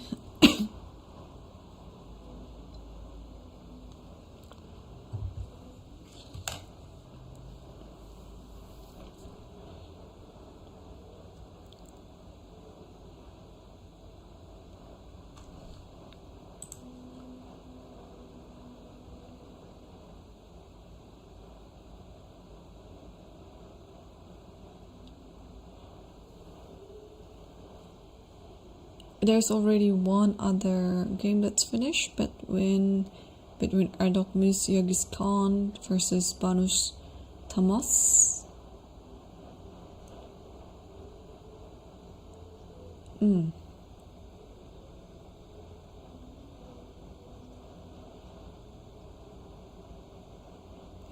I want to switch us to the game between Sana Vahab versus Nikitenko, because it's already on this endgame.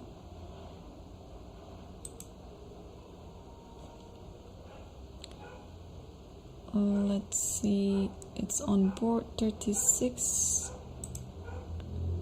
They still have heaps of time on the clock, and Yeah, this position, the Fulbright says that this is equal, but what opening was this? I will just play it quickly. So it's French exchange, kind of.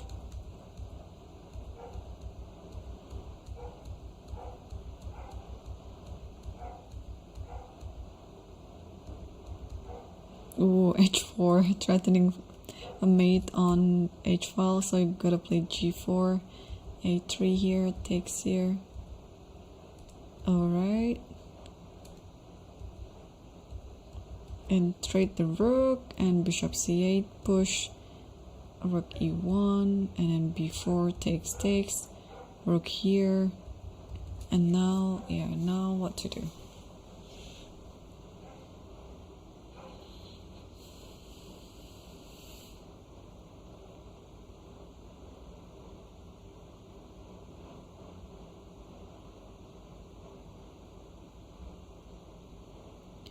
So, materially speaking, it's equal.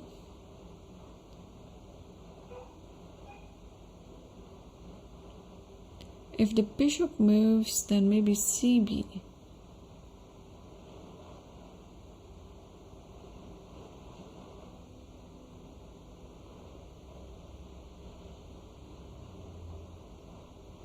But this looks actually interesting to sacrifice. Just takes, and takes here. I think white should be fine. I mean, the pawns are quite dangerous there. Let's say you go here, push, knight here, but there's always this one. King here maybe. Yeah. So maybe in this position that just play rook here. And after here, this is better for white. This should be better for white. Alright, so maybe after rook c7 takes, just takes this one first and then move the bishop. Maybe like this.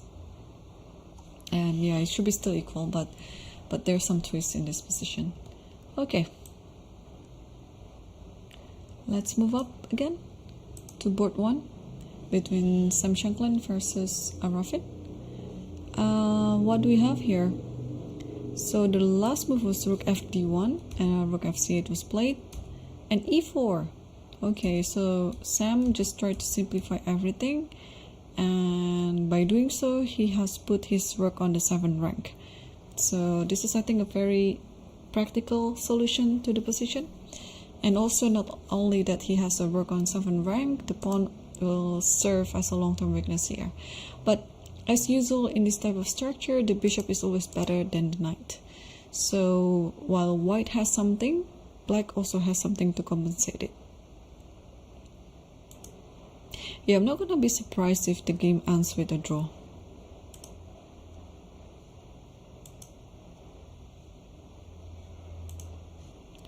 What about the other one?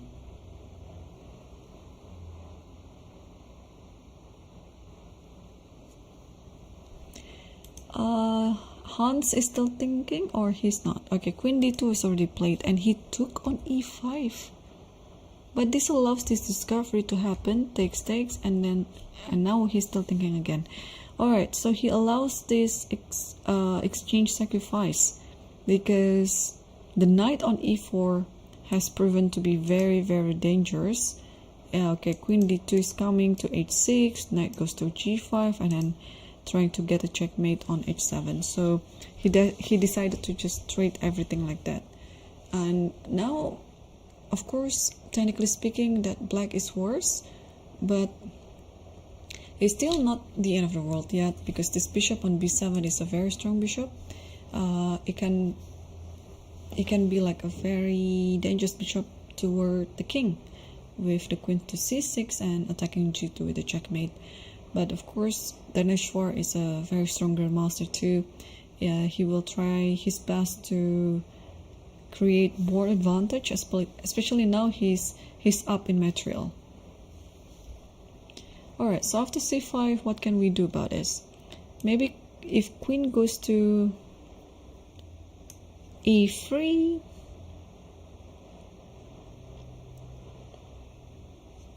then queen f3.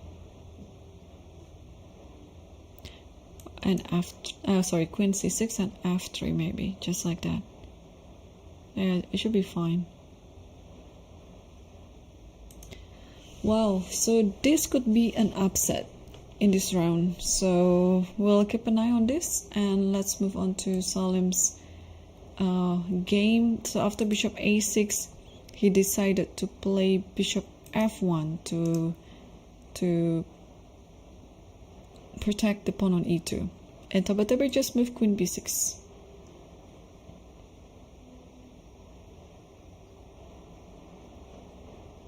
So he's trying to prepare in case there's this idea, and now this bishop is again attacking the pawn on e2.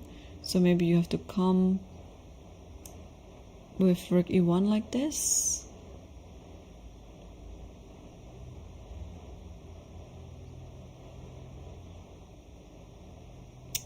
And maybe, yeah, just double up the rook actually. So taking the bishop on e7 is not actually a good idea. Alright, queen b6. What else can white do in this position? Usually this type of moves, white is preparing to play e4. Maybe. And if bishop takes here, I think you have to take with the rook. And after this, okay, you kind of like sacrifice a pawn. Are you sacrificing a pawn? I think it's not a sacrifice. You can just simply take it back, yeah? So e4 is actually a very critical option here. But of course, after e4, black can just reply it by playing d4. And black will have a pass pawn in the center. Although it means it's leaving the square on c4 available for any of these pieces. Maybe bishop c4 or knight c4. So, but at least with this type of setup, this bishop on b2 is no longer working. Okay. Yeah, it's interesting. What about Arjun's game? So, oh, very, very interesting now. So rook g1, b5, c5, b4. Here we were talking about rook g4 and trying to trap the queen. Or if the queen goes back, then we can maybe repeat. But here, Yufa went very ambitious, and I think it's for good reason. He played rook g5, and now we have to deal with this idea. Bishop takes h5 is coming soon. So, do we move back the knight to f6, or do we do something else?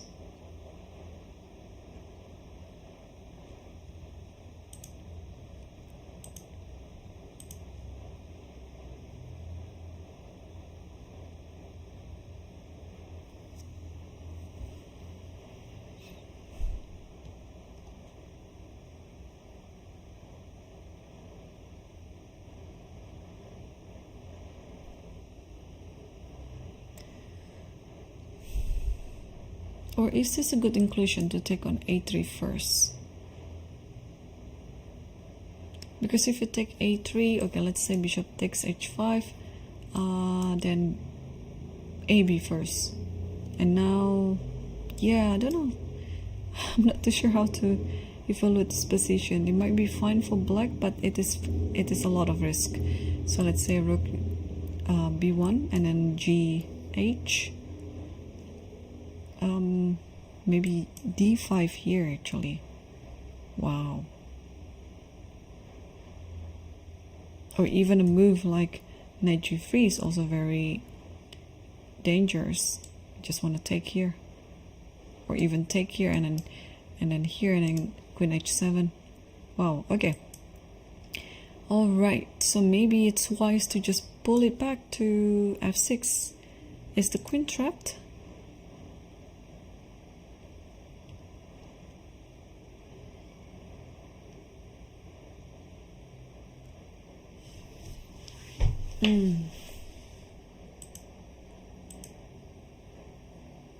Is the queen trap here? I think it's fine, yeah? You just have to play one retreating move, and then I believe it's fine.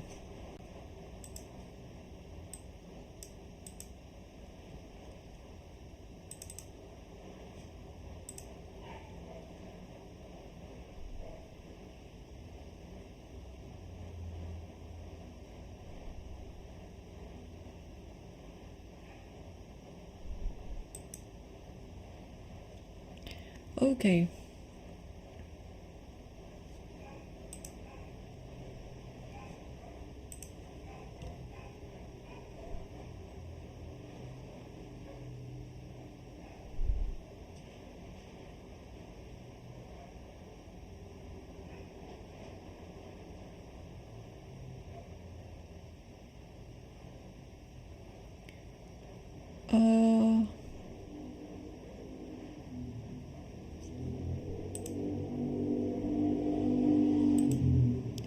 There is just checking other games as well.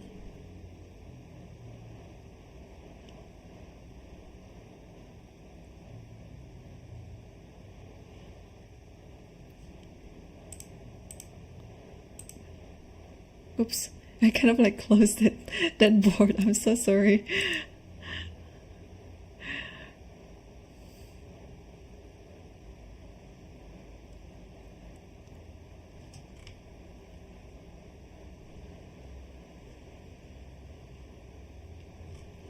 Okay. Yeah, couldn't find any interesting position. Or maybe this... Oh, okay, this one has drawn pretty much.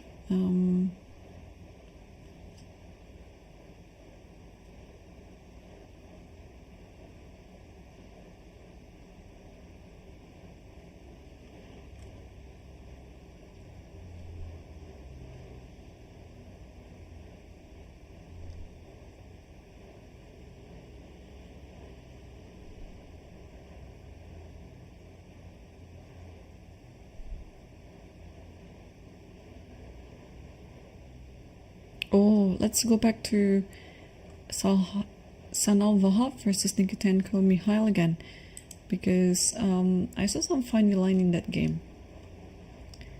Sanal Vahab, it's 36.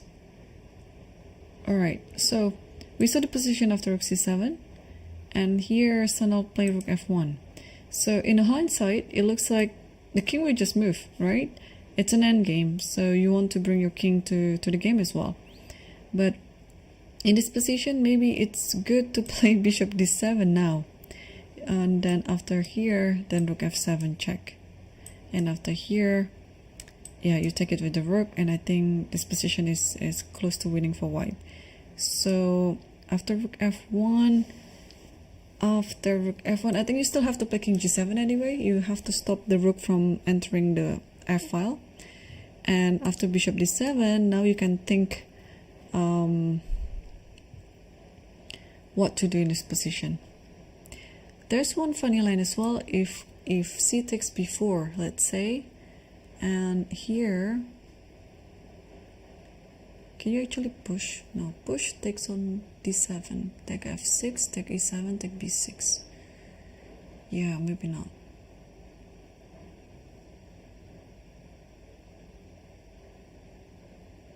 Yeah, but maybe in this position you can just play king b2 maybe. Alright, so rook f1 is still on the board, and we're waiting for black also to play, but I'm almost sure that king g7 will happen. What happened after rook takes c8? Rook takes here and then king here. This is also quite critical. And here you have to give a check, I guess, but after this... Oh, sorry. I cannot take my own pawn, right? Here, then maybe rook goes to the back rank. Yeah, I think it's better to just keep everything on the board like this with king g7. And he did play it. King g7 is already on the board. This one is looking like it's pre-drawn.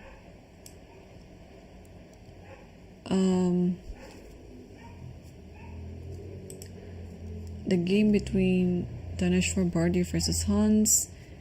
So after c5, Daneshvar played queen e3, and Hans just immediately played king g7. So not trying to make any more concession. Yeah, it's still quite a work to win this one, because even though white has an exchange up, yeah, it's not that easy, because black is also has a few tricks, especially with this combination of minor pieces, bishop and knight, and one extra pawn on the queen side. So what to do in this position? If we just play a normal move, like I like to play rook e1, just because if anything like this happens, I can put my bishop on f1, so that I can attack freely with my major pieces, and let my minor piece be the defending, pretty much be a defender. But Daneshvar might also do something else. Yeah, this idea of b4 is pretty nice, but again, there's always inclusion with queen c6, so you have to always be ready with that. So that's why I like rook e1 better, because it serves bishop f1 on the next move later.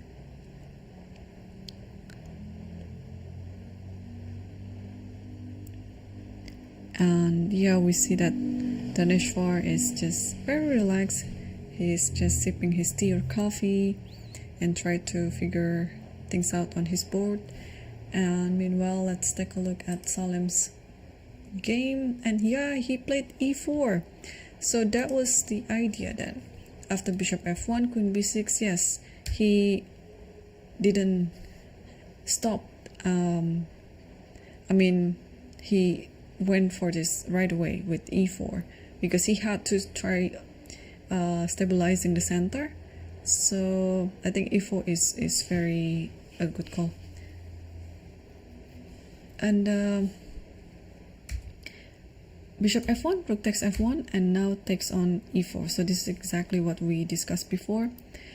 It looks like knight can just simply take it back on e4. But of course you have to be ready with this type of move, takes, and bishop f6. Yeah, with this discovery, attacking the queen and also attacking this one.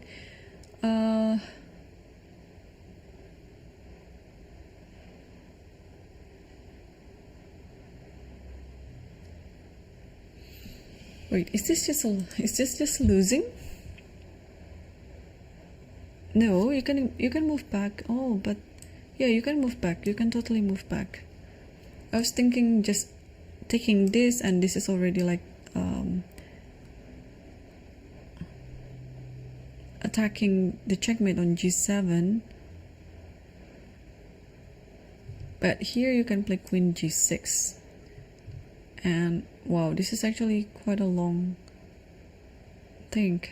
Okay, queen g6, if you take this, there is knight d3, so you shouldn't do that. So in order to save this and this one at the same time, maybe, okay, you can play knight h4 for example. You can also switch this queen to this square. It's protecting d3 and f5, and you want to take on c5 next move. Alright, do we have anything else? So Salem took on e7, take on e7, and bishop takes f6. Maybe this is the safest version, because you don't have to deal with all sort of discovery, but it would be quite a similar outcome to the other position that we discussed. So queen takes here, and then okay, queen here. Actually, this is a better outcome, because you are trying to take the pawn on c5 immediately. Although this pawn doesn't really look very important, because black has quite a compensation there with this knight especially.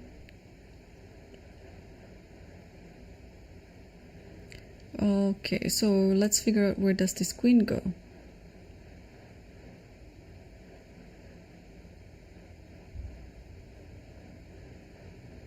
Yeah, it might be just drawn. I mean, it looks equalish. Do we want to trade the queen, or do we keep the queens on the board?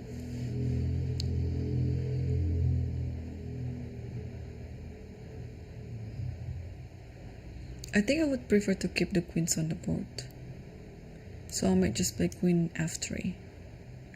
And after knight takes here, maybe I'll just play anything like rook e2 or rook e8, trying to get, you know, more active pieces on the board. Yeah, white is up a pawn, but black's pieces are more active, so there should be some compensation to that.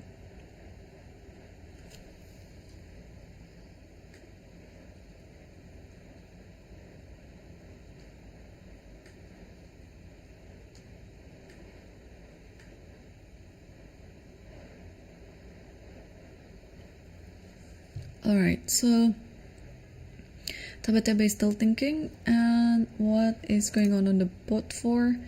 Arjun has taken on a3, and in this position Daniel Yuva didn't take on h5. What is he worried of? Like here, and then what? Takes. And I think this position is better. No, it's not better. Wow. And if after knight here, oh, just h6. Wow, this little move, I completely missed it. Wow, h6 is actually helping the position a lot now, because the rook has to take, and now the queen can just be here, and then it protects a very important square of g5. So that's why after ba3, and this is actually better for black now, ba3, and rook goes to b5. It's what computer suggested, because after this you don't have to take it back, you play h6 first. Again, I believe both Daniel Yuva and we missed this idea with h6.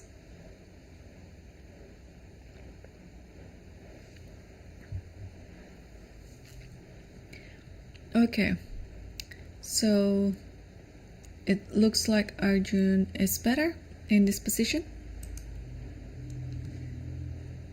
Are there any other game that is going on? So Hans is still thinking after, oh, rook e1 is played. So yeah, that was the idea that I was also expecting.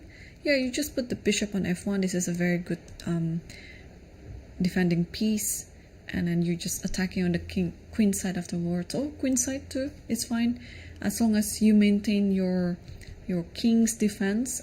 You can actually just attack afterwards. Alright, so again, this might be an upset of the round. And the game between Shankland versus Aravindh, this has transpired quite fast. So we saw the position after rook takes d7. And here Aravindh offered a trade over the rooks, and h6, h3, and takes, and queen e6, rook d1. So this is the current position. Yeah, I still believe that this is gonna be a draw anyway. And oh, they just agreed for a draw as I mentioned it. Okay, so rook d1, okay, I'm assuming that Sam offered it. Yeah, I might be wrong, but okay. The draw is mutually agreed, and with this draw, I believe tomorrow Aravindh will still be the leader. It would be just depending on other games. If on the other boards, especially the top, especially the top 6 boards. So board 2, 3, 4, 5, and 6. If any, no. Sorry, I was wrong. Especially the board 2 and 3. If anyone with 4 points won the game, then he might be joining Aravindh on the leaderboard. So, and it looks like Daneshvar might be joining Aravindh, assuming that he's gonna win this round against Hans Niemann. Yeah, the game between Salem versus Tabatabaei. Well, if Tabatabaei wins the game as well, then he will join the leader too. So yeah, anything can still happen. So let's move on to the game that's still going on. Is there any update on this one. Alright, so after rook e1, Hans played rook d4, centralizing the rook and also trying to protect this pawn on c5. And maybe now, yeah, it's time to play bishop f1, even when the bishop is not under attack now. But let's keep it on the safe square.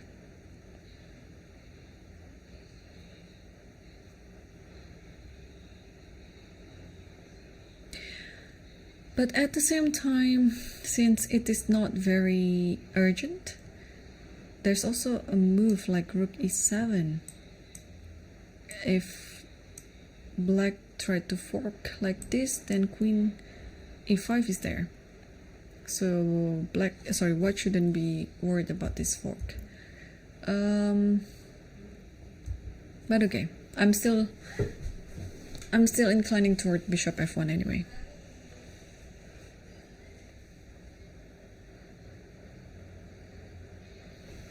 Alright, so what of Salem versus Tabatabaei? It's still knight e4. Tabatabaei is still thinking.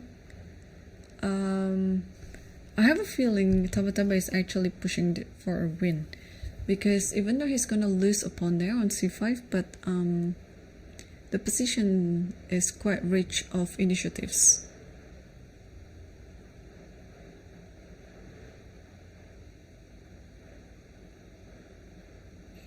Alright, we'll wait what he's gonna play with the queen.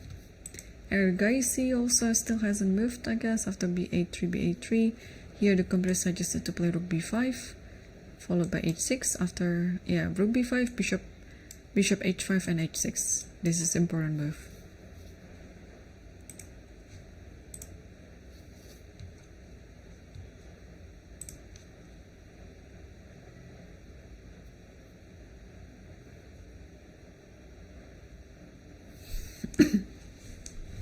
What is also interesting in the current position, that looks like it's just winning. It's the game between Sindarov versus Fedosiev on board 7th. Am I missing something? I mean, white is just up a piece, right? Although this knight is kind of restricted right now, but you cannot really take the knight. I wanna see how the game goes. So it was from the 4 knights variation and knight d5.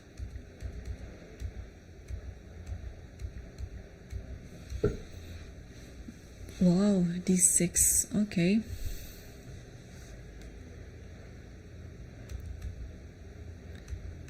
And push knight e5. Oh, rook cliff. Wow, this is interesting, rook cliffs. Okay. Queen h5, g6, and start the attack. Yeah, suddenly all white pieces are attacking.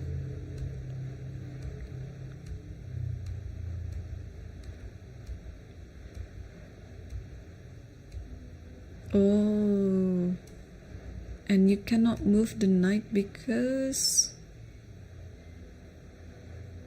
okay, because of this bishop b2 ladder, d5 and bishop b2, and the king is kind of getting very, very weak, and it can only go here. So Fedosiev decided to just stop that diagonal and then sacrificing this knight. Bishop f4, rook f8, rook h3, and rook ac8 now, and trying to get some counterplay on the queen side. But is this enough? Because looks like it's just an extra piece for me. Okay, bishop can play here, but I think when this happens, Sindar would be happy to sacrifice another pawn so that the bishop might have this c1 b2 idea. What else? Or even bishop e3, bishop d4. Because let's say, okay, but this is what to move first. Okay, queen g5 looks very natural. And let's say you took on b3. And here, d5. And if you take with the queen, there's this check. And I think it's just gonna be almost losing for black. So you have to take it with the bishop. But taking with the bishop means you play bishop e3 with the aid of bishop d4. Although there is this one, but okay, maybe keep going like this. Yeah, I mean in the long run, I think white will be winning the game. Alright, but Sindorf is still thinking. I don't have the time situation for this game.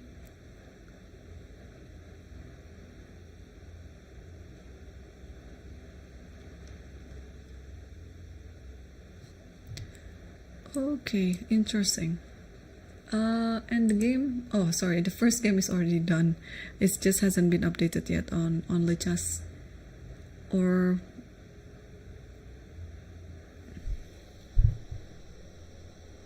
okay, the kings are on e4 and e5. And this one, Daneshvar versus Niemann. Yes, so bishop has moved already to f1 and queen d6 is on the board. So now, since everything is already under control, it is time for white to start attacking. But how?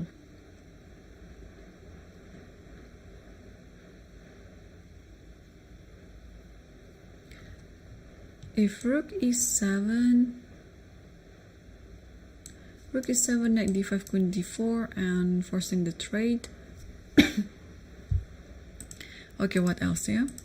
Oops, not that. Sorry, it's a mouse slip.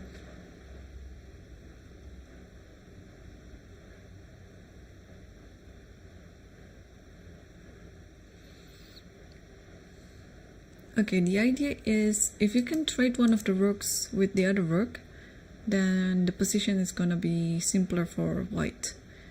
But is there a way to trade the rook?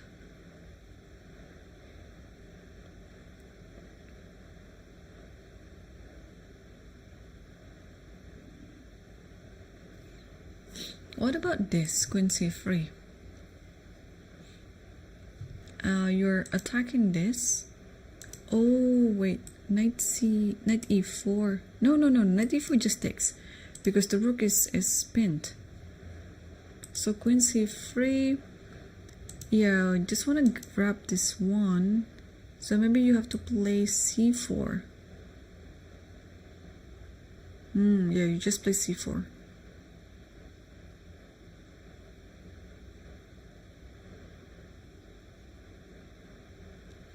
But now after c4, then you can play rook e7. Bishop c6, let's say.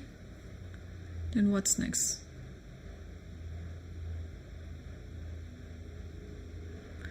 Alright. There's one idea, and he did play queen c3. Okay, so I'm on the spot now. So I'm pretty happy now.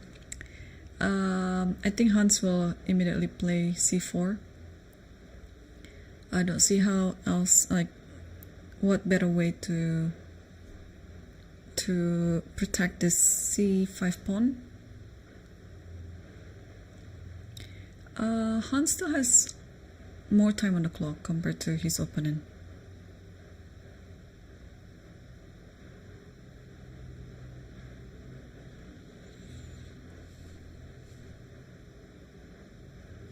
Oh, there's also this idea with knight d5 actually. That's worth checking.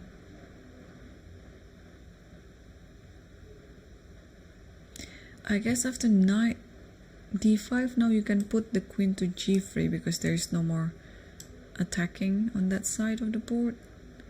And yeah, it's gonna be quite a battle here. Obviously Hans will not let it easy for Daneshvar to win the game, even though of course in this position Daneshvar is better. And what of Salem versus Tabatabaei?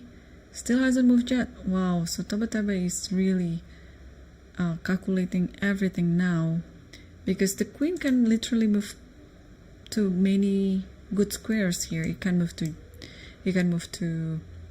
f3, it can move just to g6, it can move to d4, centralizing the queen.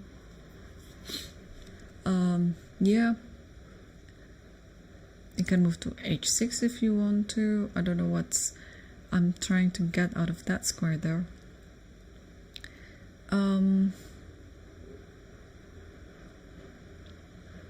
Alright, so, and Arjun has played something. What did he do? Okay, this has simplified a lot. So after BA here, okay, computer side just rook B5. But he played knight D4. Haha. So it's just a sacrifice then. So takes here, takes here, takes here, and queen here. Alright, so he simplified the position by sacrificing a piece, but in return, he has 3 pawns as the compensation. So very good, right? I mean, it's pretty solid. At least now, everything is everything looks easier to play as black here, because your idea is easy. Your king is no longer under attack, so you just want to activate the rooks. Maybe going to rook b2 later on and doubling up the rook, and then just try to attack the king. So yeah, things are looking good for Arjun, although I'm sure the advantage has diminished quite a lot. Yeah, now it's just 0-0-0 according to the computer, but I can understand from the human's perspective that this position is way easier to play. Okay, and what of Sindarov versus Fedosiev? What is going on? Hang on. So the position of the rook h3 and rook a8. Oh, here. Yeah, remember here I was suggesting this move, right? It looks just good, but I realized that there's nothing that you wanna do with that move. And any sort of discovery, I think, will not work, because the king can always have an escaping square. So let's say the knight goes here with a check, and maybe just queen takes, check here, and then king goes like this. Although it looks very dangerous still, like after this, what's gonna happen? This is the threat, this is also the threat. I mean, this one is a threat, so rook f7 maybe.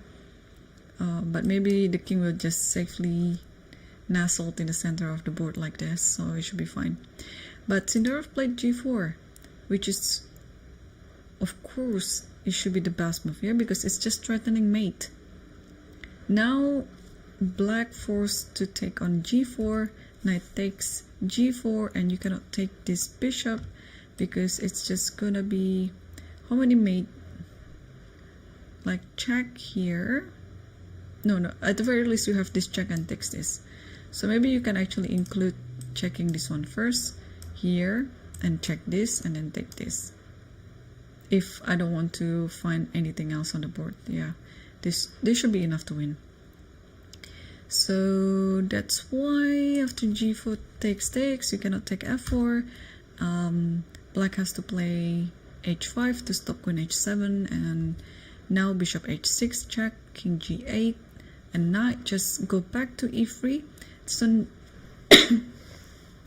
the knight was not too good on h6, but now after e3 it's almost just GG. It's the extra piece has proven to be quite a thick advantage in this position. And after knight e3, what do we do with this attack? Yeah,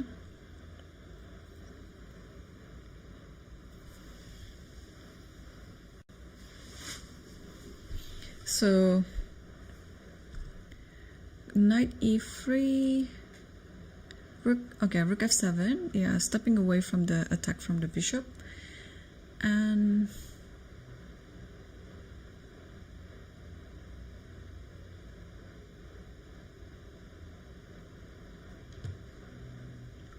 probably now it's time to play like rook here, attacking g6 pretty much. And yeah, rook g3, why not? Because you're also attacking h5 now. If the king steps away like this,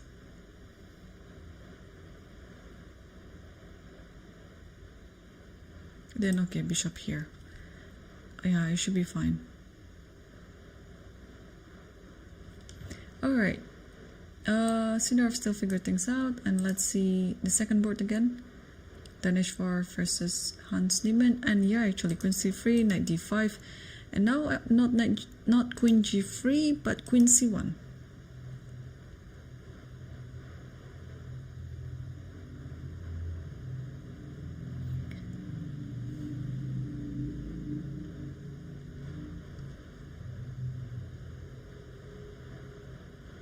So what do we do after knight f4? Oh no, knight f4 just takes here. But although there's always this idea with all these checks on h3. Alright, but I think you have to take with the queen to stop everything. And after this, it's fine. Black is fine. Sorry, white is fine. And queen c1 is on the board. If you play c4 here, what is the idea of white?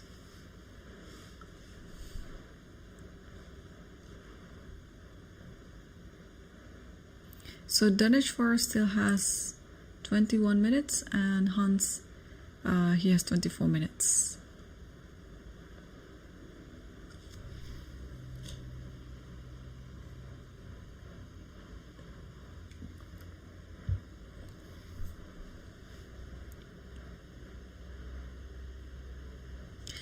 And is Tabatabaei? Okay, Tabatabaei has moved finally. I don't know how much time he has spent on this one, queen g6, but he finally moved.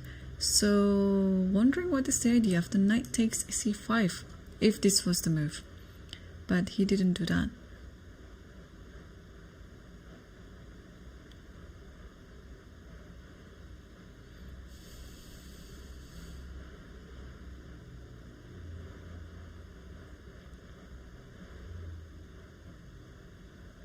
Oh, it could be you just want to take here, takes here, and then rook c8 and trying to attack this knight, because the knight is kind of trapped. It cannot go here, cannot go here, cannot go sorry, not that one, cannot go, or all these squares, yeah, cannot go here even. So you have to protect it by playing rook c1, but after playing rook c1 there's just rook c7, and then you can say goodbye to your knight. Very tricky, right? Who would have thought that you could actually attack without the queens, like in this position? So yeah, if you put the other rook to protect it, it wouldn't be changed a lot, like just after this, and it's gonna, yeah, you're gonna grab this one for sure. Okay, so therefore after queen g6, Salem didn't take on c5, but he tried to play rook c4, and now this is actually a threat.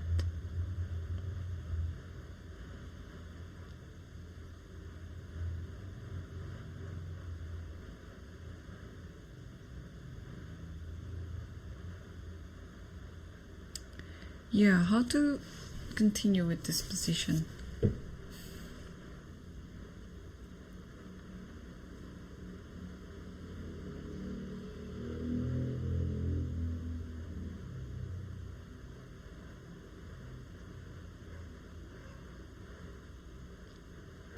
Alright, so Tabatabaei is still thinking.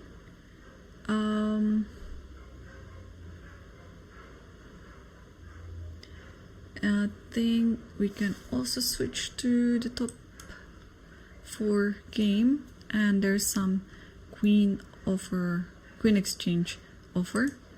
Here queen c5, rook, king f1, then rook b2 as planned, bishop e2, and rook fb8. Yeah, so as I mentioned, that black's plan is pretty easy here, but white has to figure things out on what to do. So queen c4, if you want to keep attacking, you keep the queens on the board, but you got to be careful on where to place the queen, because there might be some discovery with this knight. Like if you play here, there might be this one.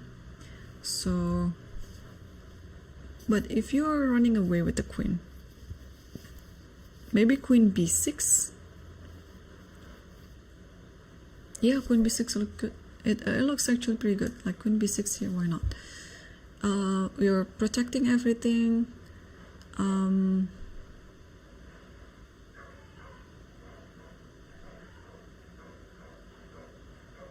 Yeah, there's almost no weaknesses in black's position. The only thing that black has to do here is to prove that the compensation with the pawns, it's enough.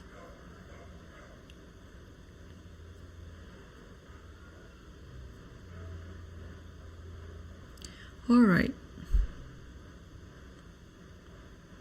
Yeah, Arjun looks like he's thinking very hard right now on how to convert this position. And let's see board 7. Sindar versus Fedosiev, and looks like, oh, after king h7, he took on d5 first and put the bishop on e3, which is nice. Bishop on e3 is now very much protected, and after rook c3, now another offer to trade the pieces. Queen here, and I think black has to take it. Black cannot afford having the queen on h6, so black has to take, and this is a very nice way to defend the pawn on g3, offering another trade. I mean, if you are up a piece, this is totally what you need to do. But Fedosiev didn't make it easy for white, so he played rook ff3, and now I was trying to find out if this actually is a good move.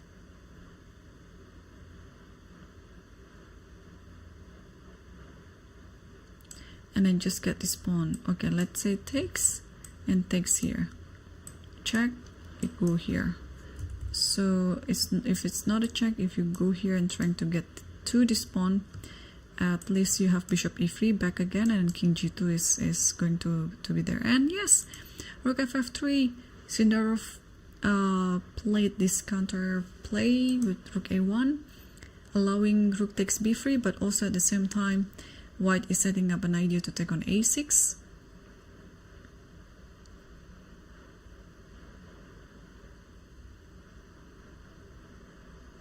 Rook takes b3 already done, so now we can expect rook takes a6 coming up soon.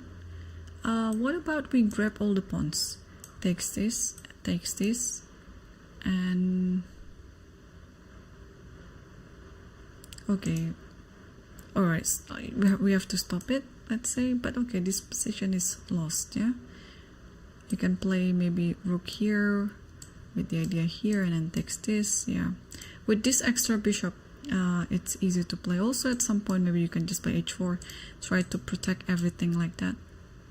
And as I mentioned, it h4 was already done, but with the inclusion of trading one of the rooks. So rook a1, rook takes b3, rook takes a6, and rook b2 here. And here what happened was rook takes f3. Just simplification, takes f3 and h4. Yeah, this is nice. There's almost no counter attack anymore. Yeah, you just grab all these pawns, the king will kind of go to g3. I think it's almost a reasonable position. I'm wondering if I can find the board on this one.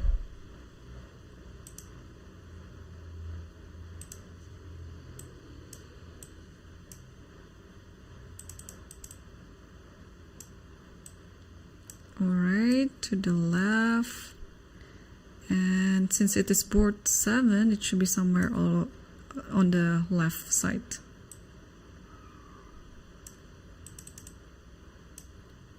Yeah, it should be somewhere over there, I think.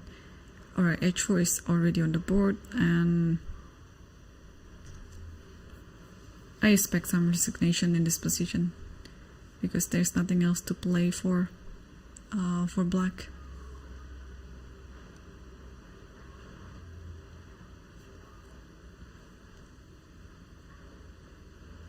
Yeah, we can see that players are walking around, especially those who might be having like a better position anyway.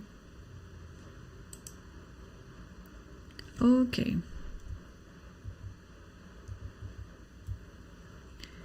Let's go to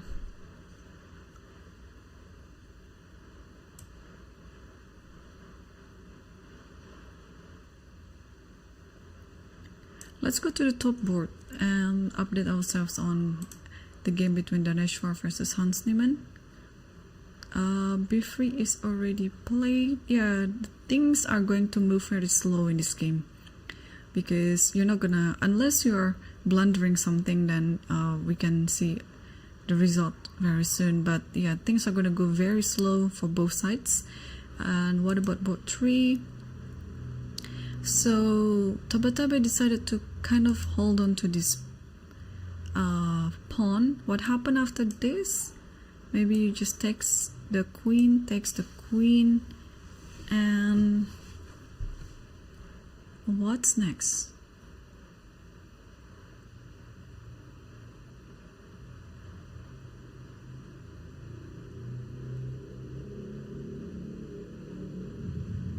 Yeah, what's next? Or maybe, okay, takes knight. Knight takes c5.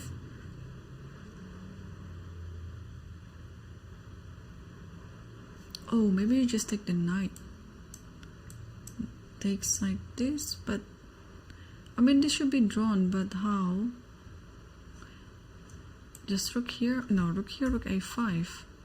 So maybe the other rook and trying to attack this, because yeah, the queen is stuck guarding the pawn, and soon the queen will join to attack this one as well. So therefore Salem played rook d1 here, and yeah, taking on c5 can happen at any point. So he preferred to just develop his pieces first by playing rook d1, and Tabatabaei looks like he's gonna move something, probably doubling up the rook like that.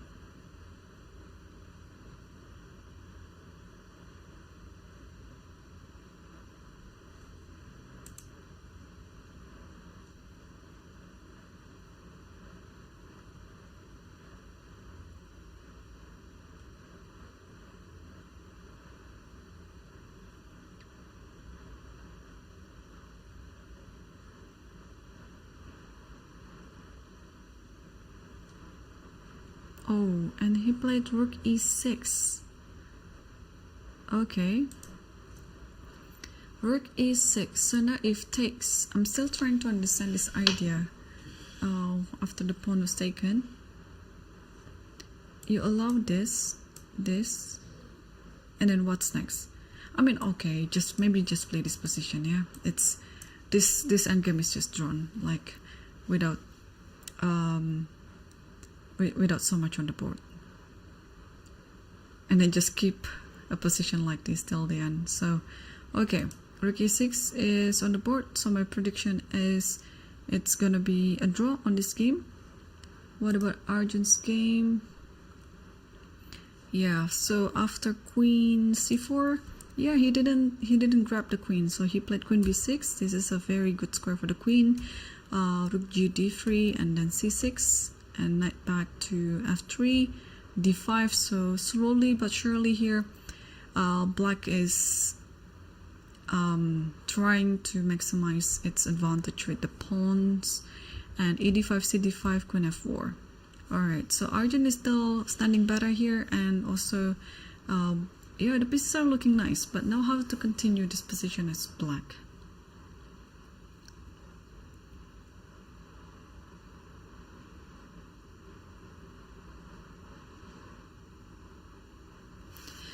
Maybe this little move right now is helpful to stop anything like knight g5 or something like that, and also to allow white to have like a window for the king to go in case of any attack in the back rank.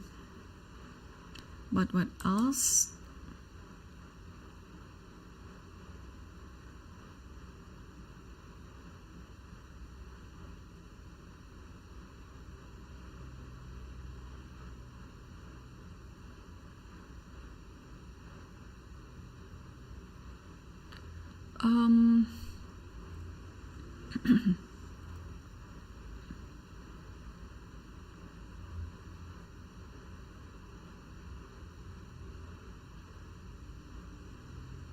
Yeah, it's quite complicated now. I mean, it's still not easy. You have to keep figure out what to do. Oh, well, at the same time, actually, Sindarov has finally won the game. So after h4, okay, black didn't really resign, but okay, the continuation is not that important because it's just a very easy win for Sindarov. Okay, so what of the game between Parham versus Nicolas Tudor?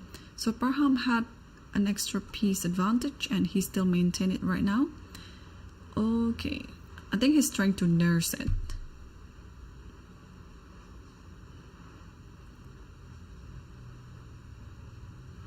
Gotta be careful here not to play bishop d4 because takes and after this actually, oh no, it's not good. Yeah, because after this there's just check here and this one is lost. So how to stop? Maybe you cannot stop it, but maybe, oh, you can over trade, maybe rook here. Yeah, something like this. And if you want to grab the e5 pawn, you have to take on d1. But okay, this position is lost. Yeah, you give a check here and then another check and you grab this one.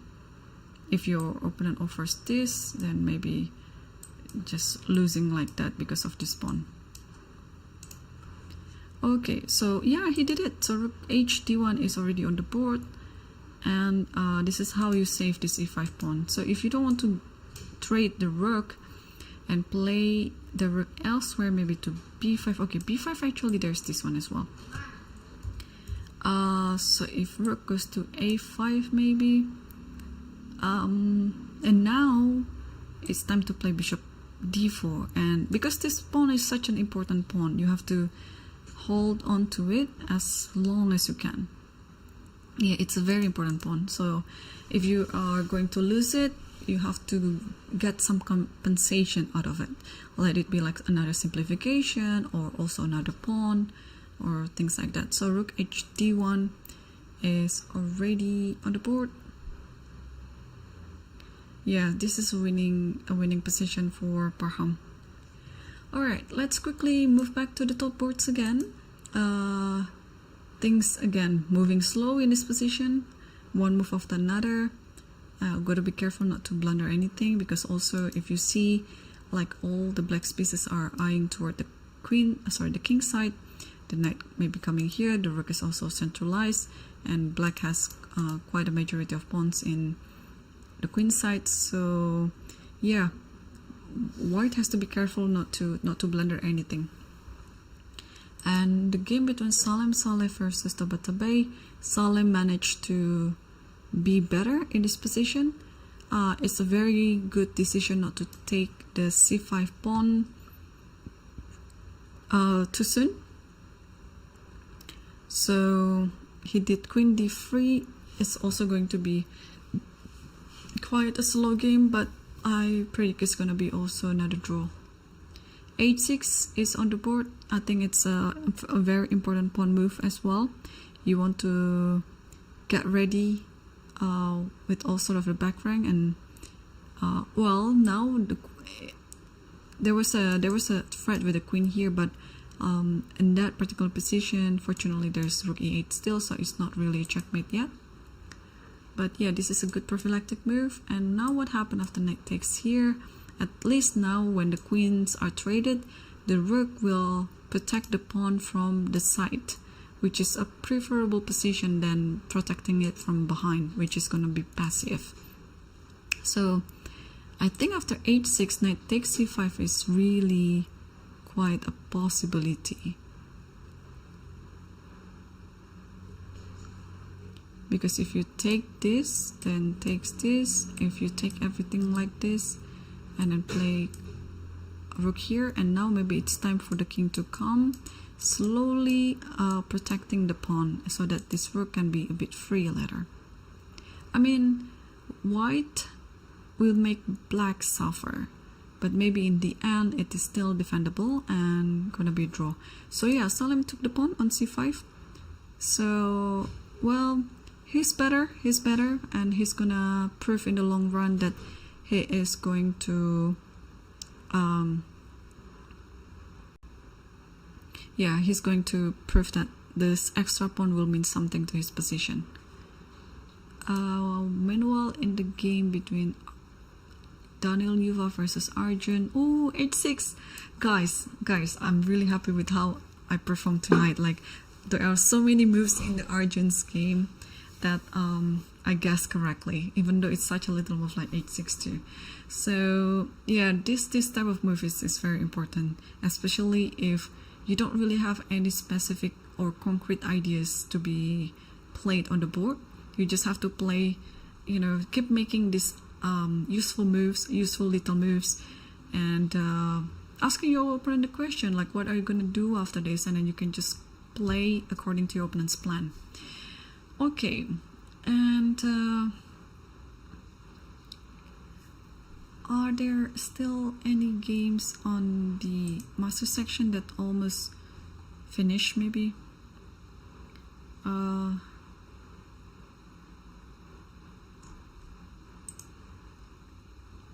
So there's another draw between Tres Royal versus Abhimanyu Puranik.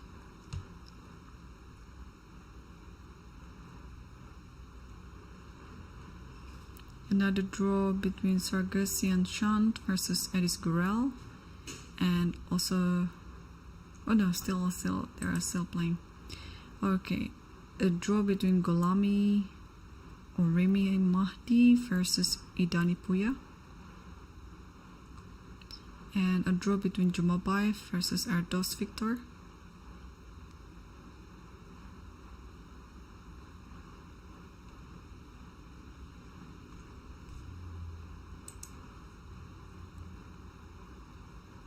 And also another draw, Roger Vitvik versus Jakub Seaman.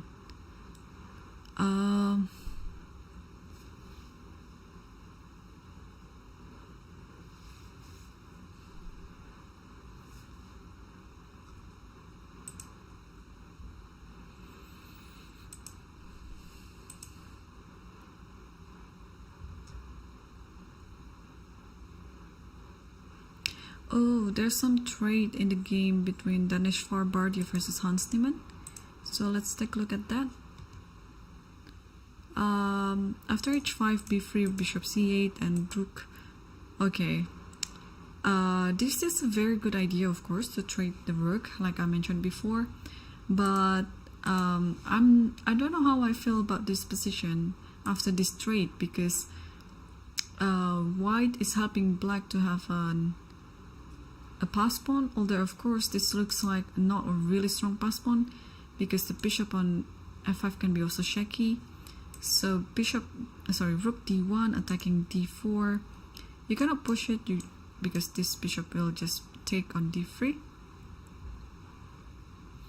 Although there's something to calculate. No, it's not. Okay, because I thought there is knight f4, but here you can just play queen check here and then take on f5. So that's not gonna happen. So after rook d1, black has to protect this one then. And what did he do? Oh, he just played at f4 right away. Yes. Of course, this is the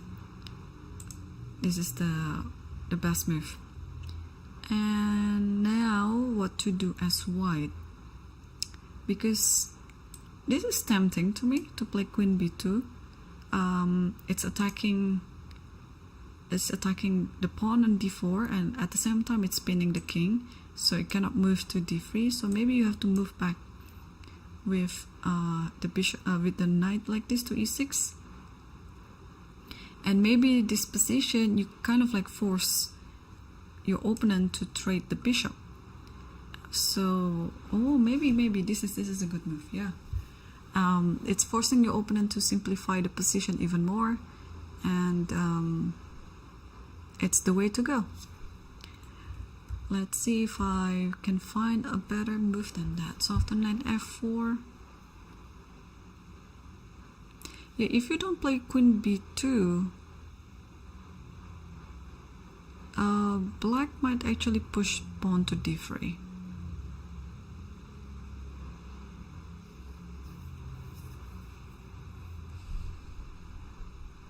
So I think it's important to play queen b2. Yeah, just like what we analyzed. Queen b2, knight e6, and bishop d3, forcing the straight, and in the long run, yeah, Daneshvar will win the game.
And I think we are approaching what I was discussing. Yeah, Daneshvar played queen b2 and knight a6 is on the board, and I think we're gonna see bishop d3 coming up soon. And after like bishop d3, you take on d3, rook takes d3. This type of position, you have to play very patient, because you're not gonna win on the spot, of course, but at least by having this type of position, you kind of like making these two pieces stuck together, protecting d4. Oh, Daneshvar didn't play it. He played h4.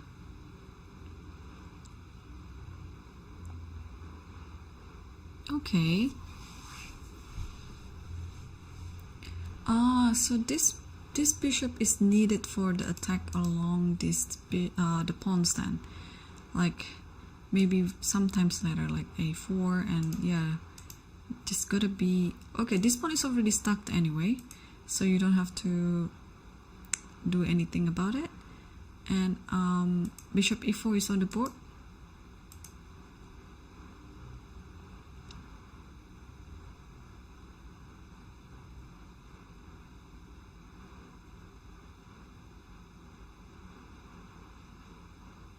So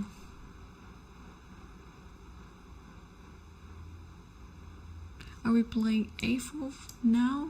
Because if a4, then maybe b4.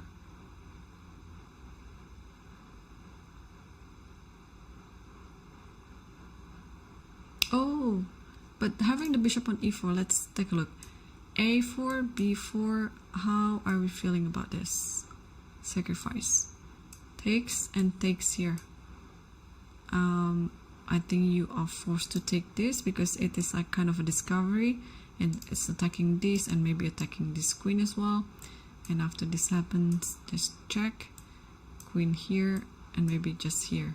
And this pawn, I mean this queen endgame with an extra pawn, how do we feel about it?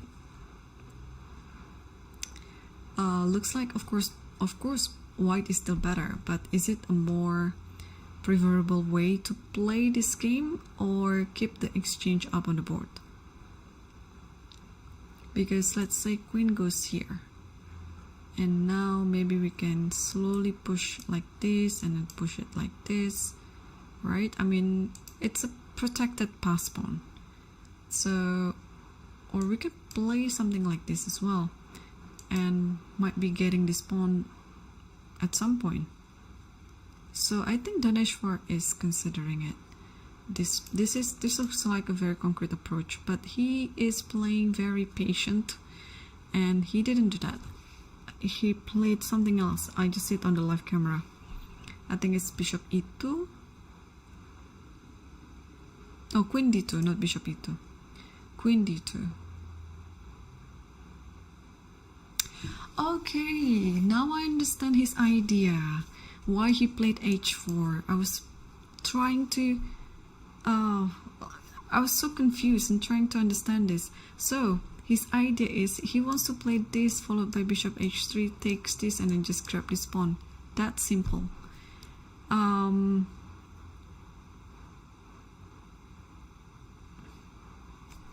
But at the same time, I think he can also do that via a4.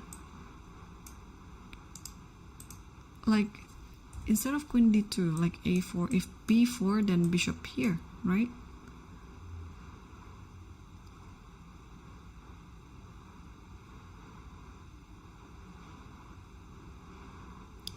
But he didn't do that. He played queen d2. And he allows, no, he doesn't allow this, because this just bishop takes.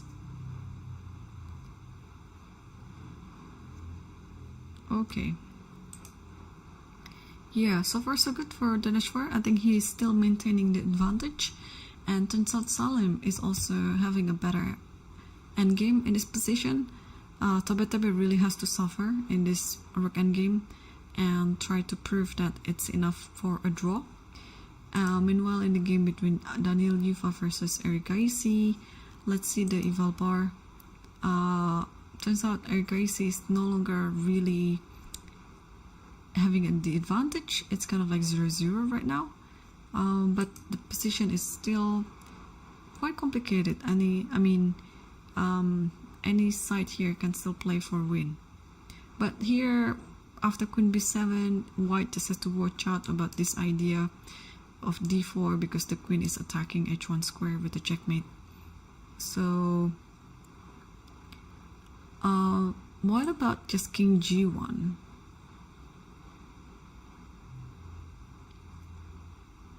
I think this should be quite a simple reply to it. Just king g1, so now d4 is no longer working. You can just simply grab it because this one is not possible. Alright, so Daniel Yuva is still thinking.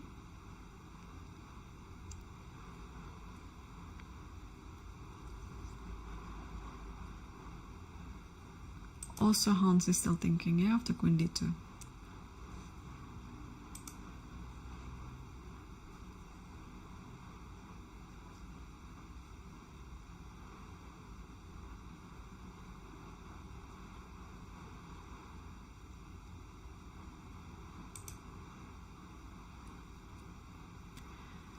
Okay, so if Daneshvar won this, then tomorrow he's gonna play Aravindh.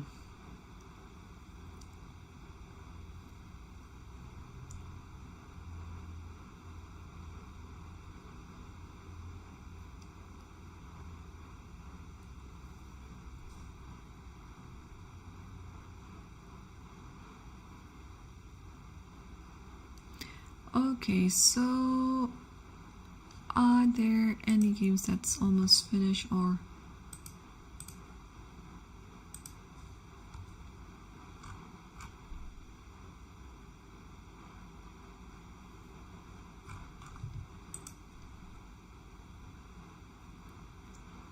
oh, there is one good attacking game right now by Rajabov versus Nesterov.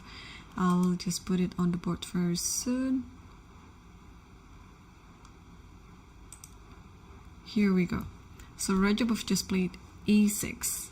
So what was the last move? Okay, so rook g5, bishop h6, and e6 now. And if bishop takes this one, I think you just take it with the queen.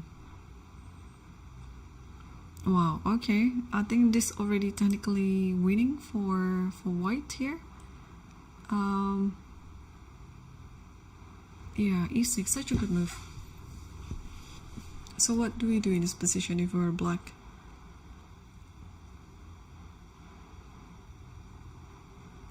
Also, I think if you want to try to hold everything, there's king here.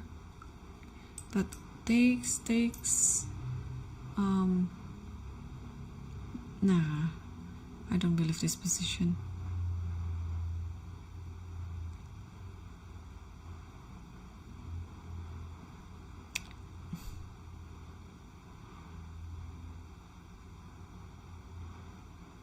I was thinking of f5, but just it doesn't work. Maybe just takes. Alright, so e6 is on the board. I don't know the time situation of this game, so... But definitely if bishop takes here, then it's just a win.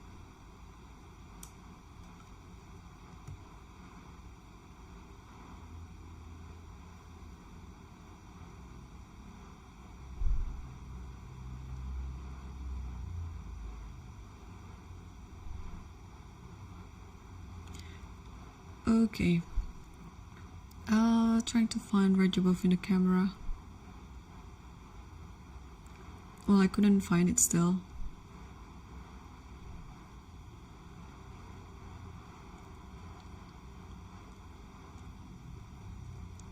Alright, so let's move back to Daneshvar's game.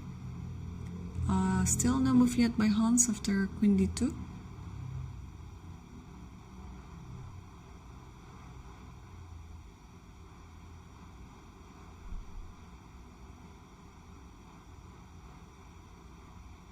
Okay, and the game between Salem versus Tabatabaei, it's also gonna be quite interesting later. This type of endgame is it's a very difficult endgame to keep defending it.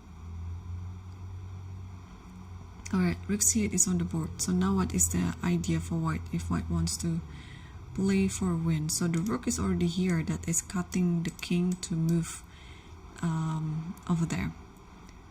And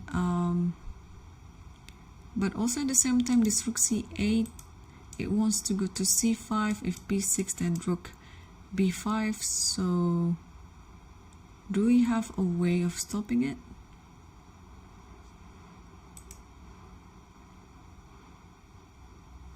And also if now rook here, then there is rook check here, so I guess it's just a draw. Or maybe king e4. If rook c5, then rook d5 like this. And if rook goes here,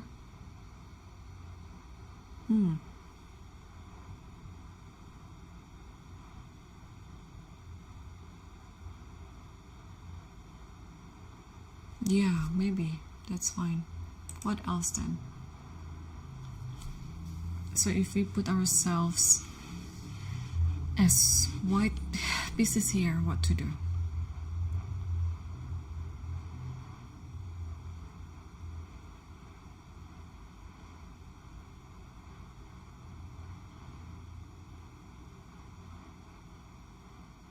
Oh, king e4. King a4 is still fine. But after rook c5, rook d5, after rook c3, don't stop, but play here maybe. Because after this, then b6, and the rook can hide on b5. Maybe this is the continuation. I think this is better for white, almost winning. Because you have to stop. And then insert this, and then yeah, this is a technically winning position. Okay. What else? You have king e4, rook c5, rook d5. You cannot trade the rook because this is a winning pawn in game for white. So if you play rook c3, play b4.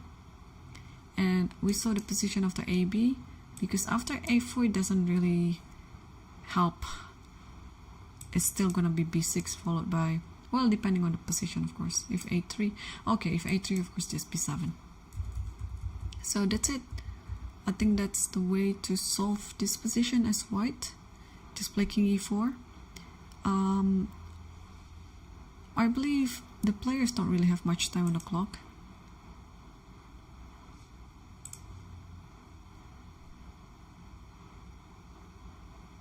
And we might see Salem's move soon.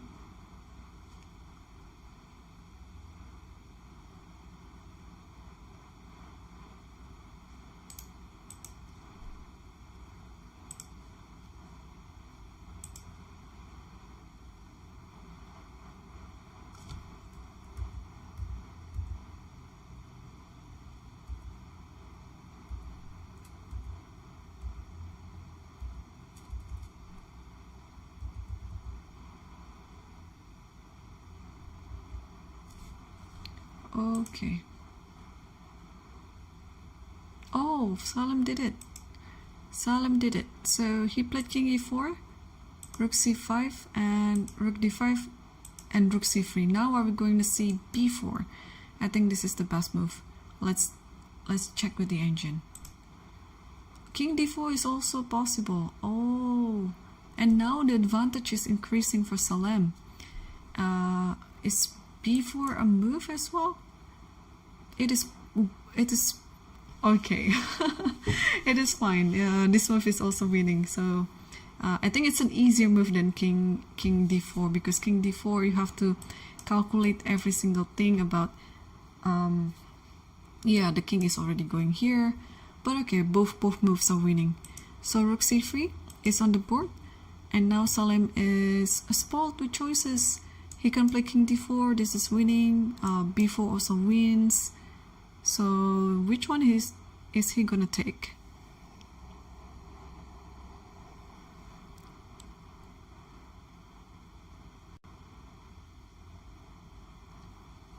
And meanwhile, the game between Daneshvar versus Hans Niemann, it has changed a little bit.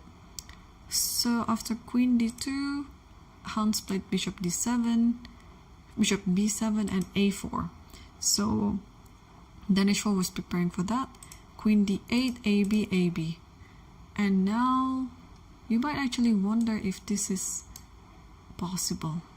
I'm wondering as well.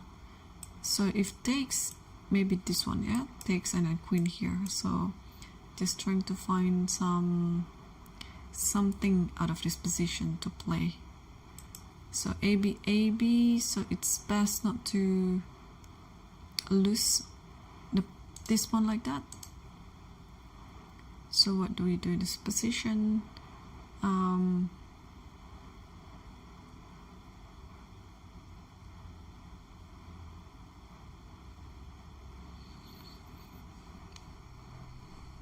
at the same time, this h pawn is also hanging. Okay, now you don't want to play g3 because of queen d5 is going to be very dangerous. But how else are you going to play in this position? And Daneshvar is down to 6 minutes.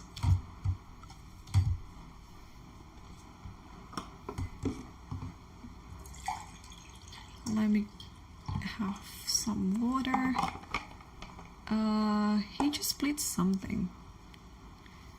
What is it?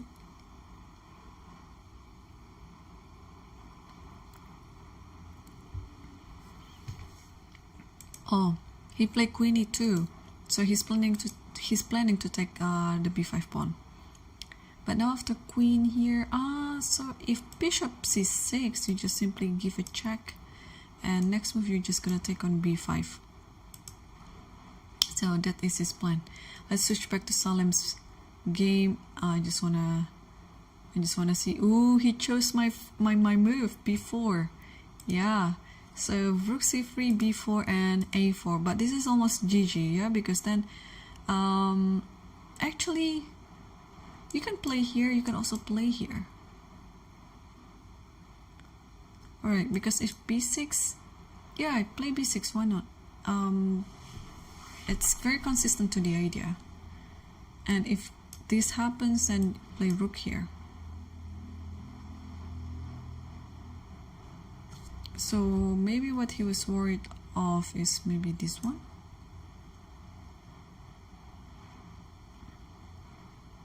And after this, then a3, and after this, like this.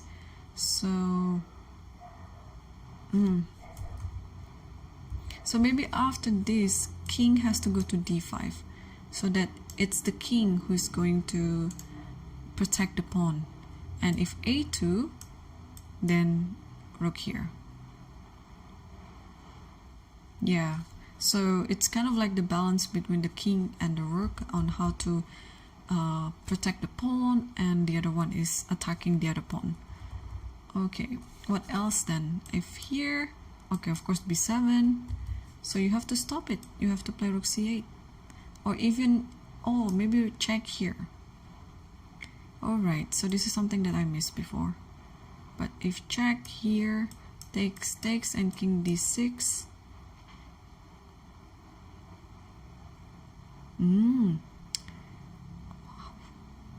Oh, king d6, just this one then.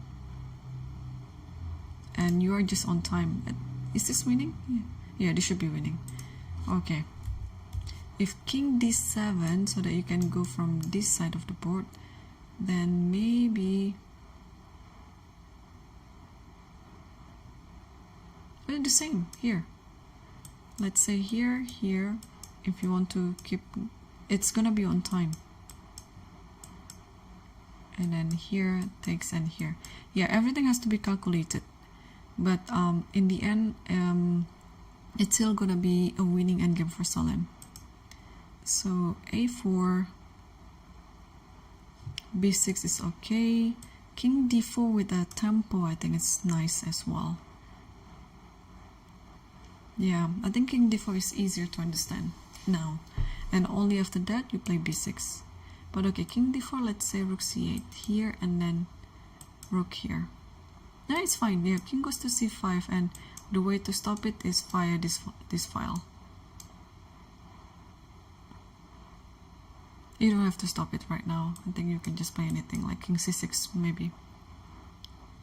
Yeah. Okay. Wow, Salem is really on the nice track to win the game. And so is Erigaisi here, because he has also time advantage on the clock and material too. Wow, white is going to lose, or maybe black is going to regain the material back. Resignable position? I think so. And also looking at the time situation, 20 seconds left on the clock for Daniel Yuva. He just moved something. What could it be?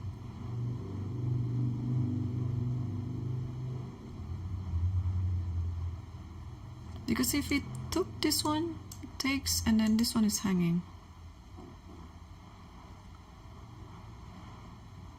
Okay. He took on f7. Wow, with 2 seconds left on the clock.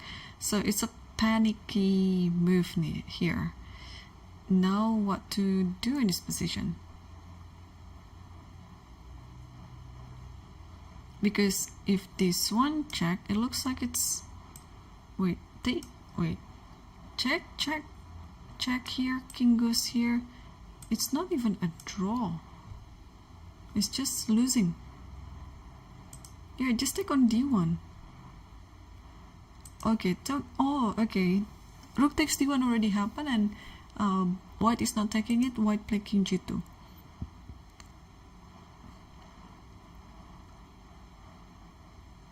But you can just simply take on the rook now, and the king can just move back to g8 and h7 later if necessary. I mean, everything is covered. Yeah, so Arjun took on f7. Yeah, this is should be okay now. Because after queen c7, yeah, you just move back to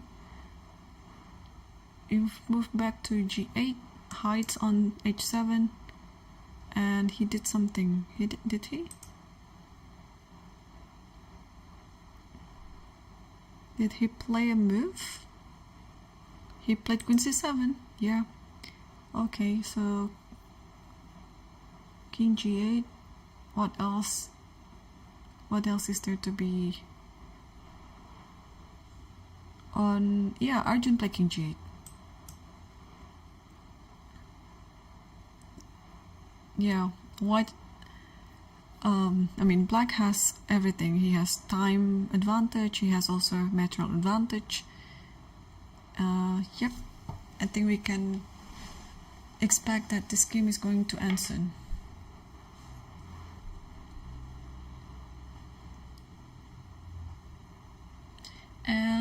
Arjun will be having how many points? He's now on 3.5, so he's gonna be 4.5. Yeah, and there's a resignation by Daniel Yuva, and yep, Arjun won the game. And let's move on to two boards that are still playing. The game between Tabatabaei versus Salem versus Tabatabaei. Oh, yes, after f4, king d4, rook c1 and rook c5. Very nice. So if anything like this happens, check, this king might actually walk toward like this. So, okay, rook b4. I think you just play king c4 here. It's king c4. And after a3, I think you can give a check. Actually, hang on, can I play b6 here and then rook here, right? This is all concrete. Like if this one then takes, and then b7, you have no way to stop my pawn from promoting. Oh, this is nice. King b1, rook b1, just play king c4. In the worst case scenario, after a3, if you didn't see this type of checks, you can actually play this and then play this. But this is gonna be quite a long way to win, so probably the best approach is just to play b6. And you cannot waste any tempo because rook a5 is coming. And if you play a2, this is also fine, because after rook a5, we see what happened, yeah? With this promotion and then b7. Are we going to see this on the board? I think so.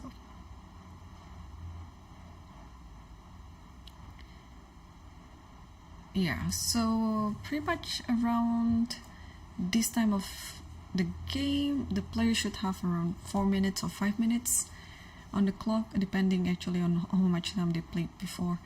So apart from king c4, do we have another move? Or this actually nice. Check, and check here first, it's important so that the king can go to c5 later, and after this, king here, rook a6, check here, and then king c5. But again, the other variation is much nicer with king c4. But oh, he didn't do that, he did just this one, rook c7, check. Oh, okay. I wonder if he sees all this calculation with b7 in the end, or maybe am I dreaming that king c4 is the best move? Let's check. King c4 is the best move. That's good. Oh, king c3 as well. Alright, but king c4. King c4, if a3, I think it's b6, right? Yes, b6. And if a2, just rook a5. That's it. If king d7, then you grab this pawn, of course. That's all. And if you didn't push the pawn and instead you play king here, then you play b7 first. Check here, the king has to go to b3, and this is pretty much just within the textbook, yeah? Here and then just c6 and GG. But okay, rook c7 is, well, it's still good, but it's only 0.8 right now, or even 0.7. With king c4, Salem could have gotten an easier win. So king c7, rook c7, king d6, he has to give a check first, and after that he can go here so that the king can go to c5. And yes, he did give a check. Rook c6 is on the board, king d7 has to be played, and I think he will play it very fast now. Yeah, king d7, and now the thing is, if you now put the king around here or here, there's a check on c1, so you have to play rook a6, and this is what Salem did. And rook already took on b4, king c5. Yeah, this is still better, but now it's becoming a little bit harder. So maybe give a check first on a7.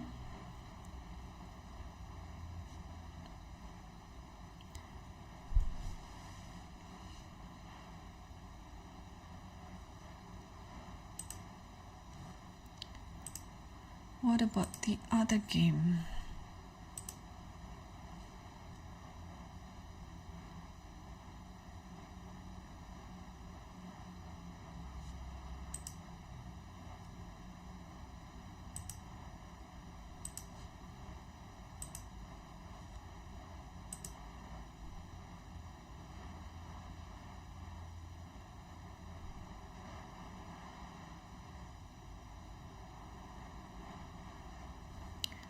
Okay, so probably after rook b2, Salem is still thinking. Let's oh, the other game has already drawn.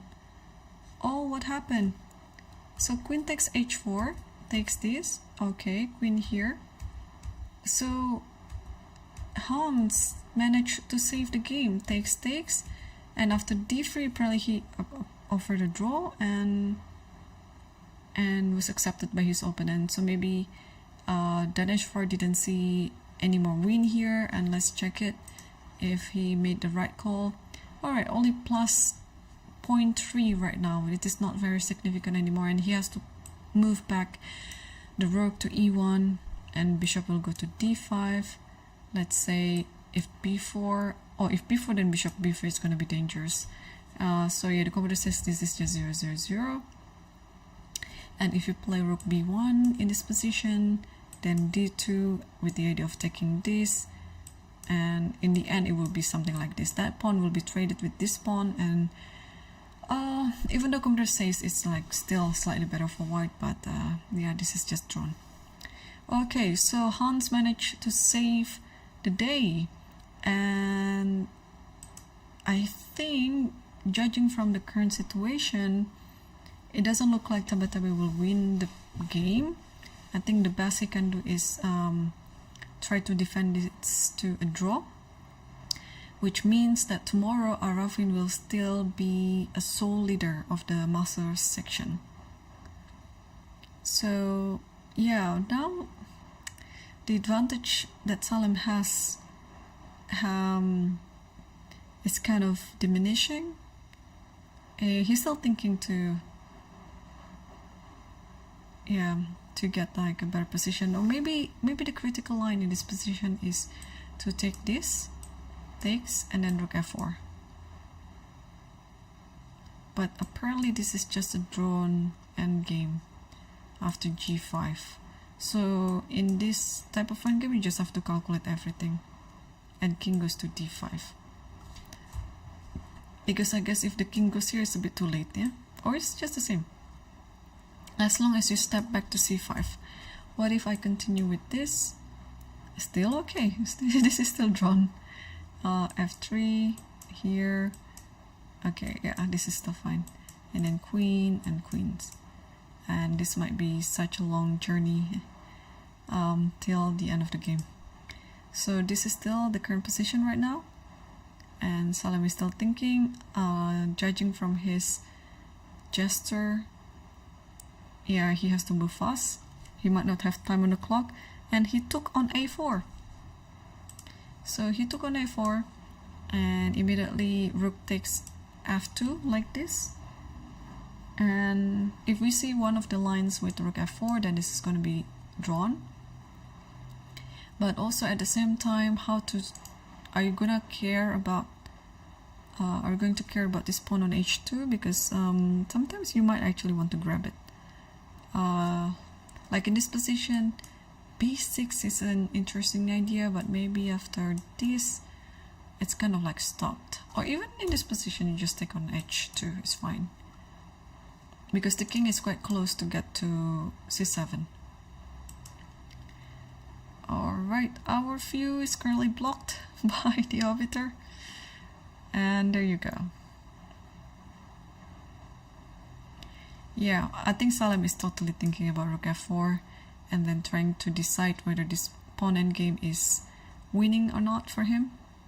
But if he didn't win this game and he managed to just make a draw, then it's like a payback of what he had against Fedosiev on the second or third round, where he was just losing but he managed to win it.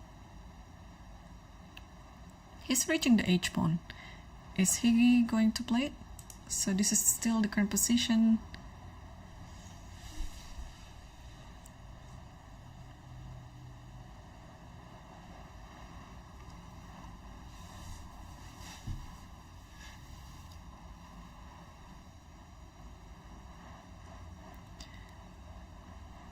Yeah, so if he is going to play h4, let's put it on the board.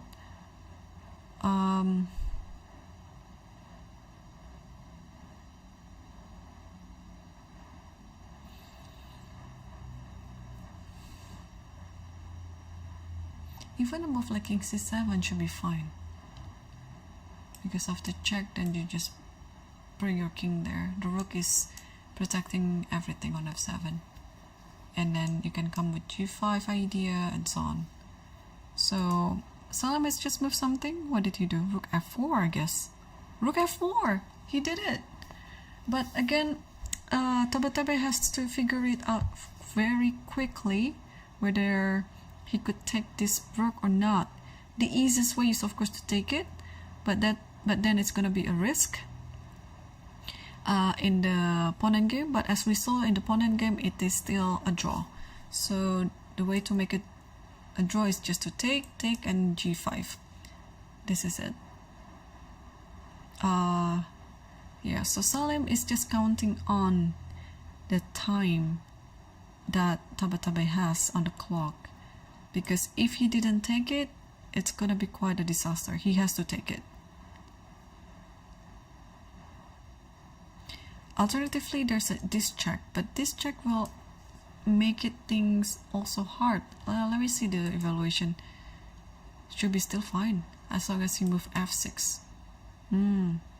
Okay, at least there is this one. But if he wants to get like a quicker draw, he will just take on f4.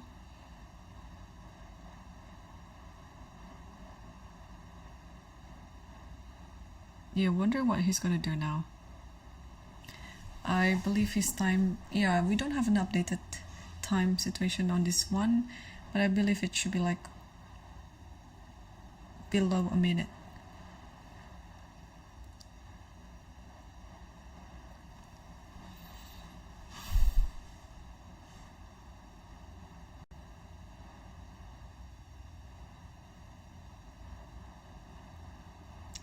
Okay, so still hasn't moved yet. Oh my gosh, it should be a very nerve-wracking situation right now for Tabatabaei, especially because this is like the moment where he knows he can try to simplify everything, but there's also a risk to doing that.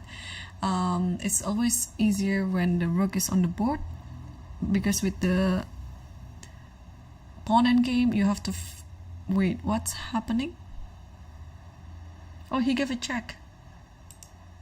And king b6 is already there. And what did he do if he played king e6? Ooh. Let's check it again. Okay. Still okay. There's still like a big chance of making a draw here. Alright. Both players already starting to play faster now. h4. Salem played h4. Let's put the file bar again. It's still a draw. So g5. You just want to black will try to get a pass pawn on the king side, and then at some point black can just sacrifice the rook for the pawn on the queen side.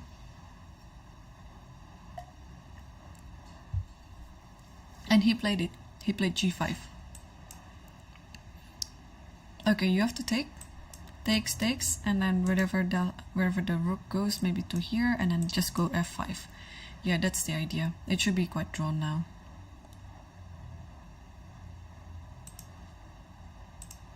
So this is still the position. Salem might be thinking of something else. Also, what happened after takes and rook here? Or maybe just king here, yeah?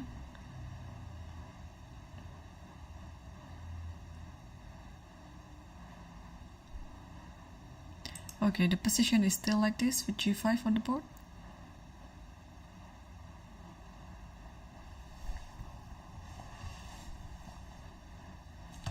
Yeah, the arbiters are coming to the board because I think this is one of the games that's still not finished yet.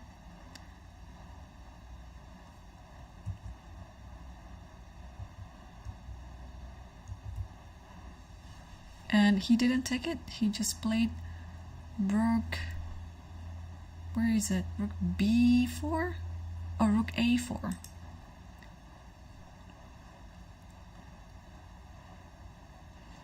Alright, but I guess f5 should be, I mean, I think black has a few moves here to make a draw, but Tabatabaei is reaching his rook, and he went rook c3.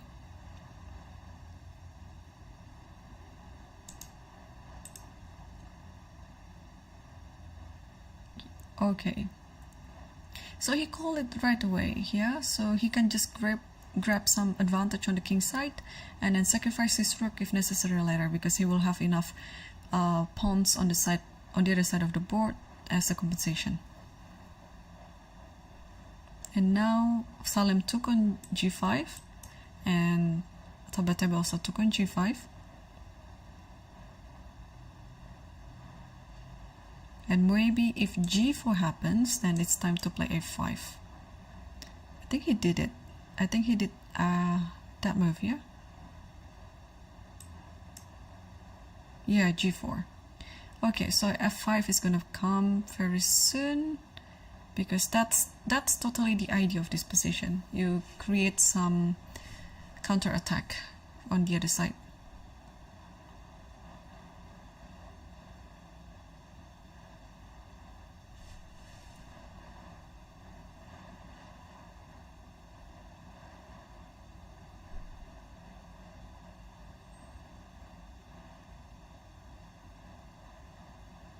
Okay, wow, we are almost ending today's commentary actually, because this is the last game in the top 5 boards, and yeah, looks like this one is gonna end with a draw.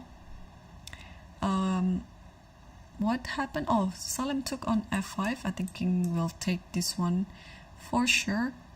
And then whenever this pawn will try to promote, okay, Salem can try to play this one first, but then this will happen.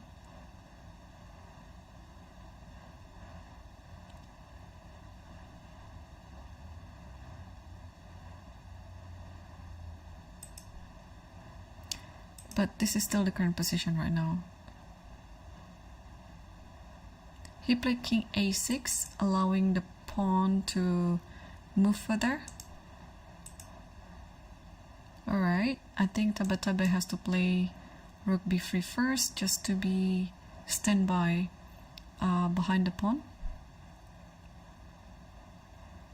But he didn't do that. He played g4, which is equally good. And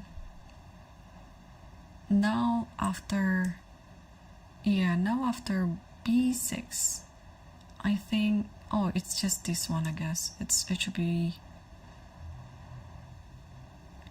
be now just drawn, yeah? Because after this, then you can just take like this, and this is drawn. Yeah, you cannot stop. You cannot stop it. So okay, b6 is already on the board. I think we will see rook c6, because if this happens, then there might be some checks here, followed by rook b5.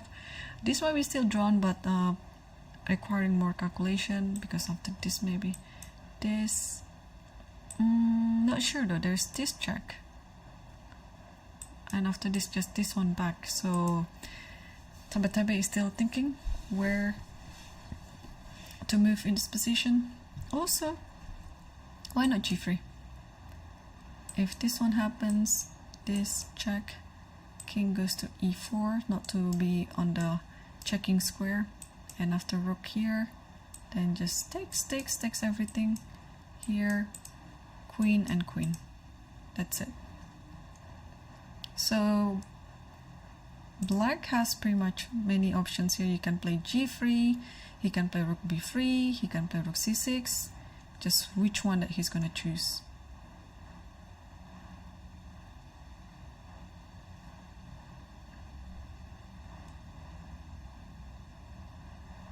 Yeah, the thing is, he doesn't have to be afraid with this one.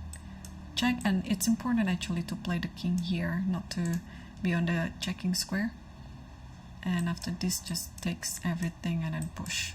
And the pawns will be promoted at the same time.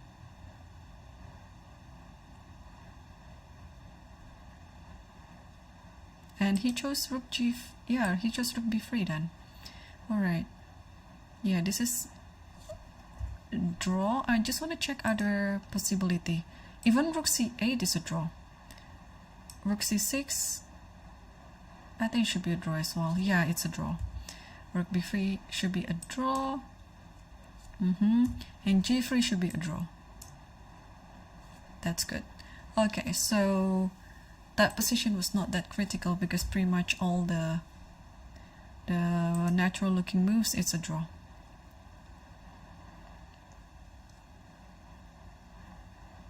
But there is just one little twist, and after this check you just don't go to f4.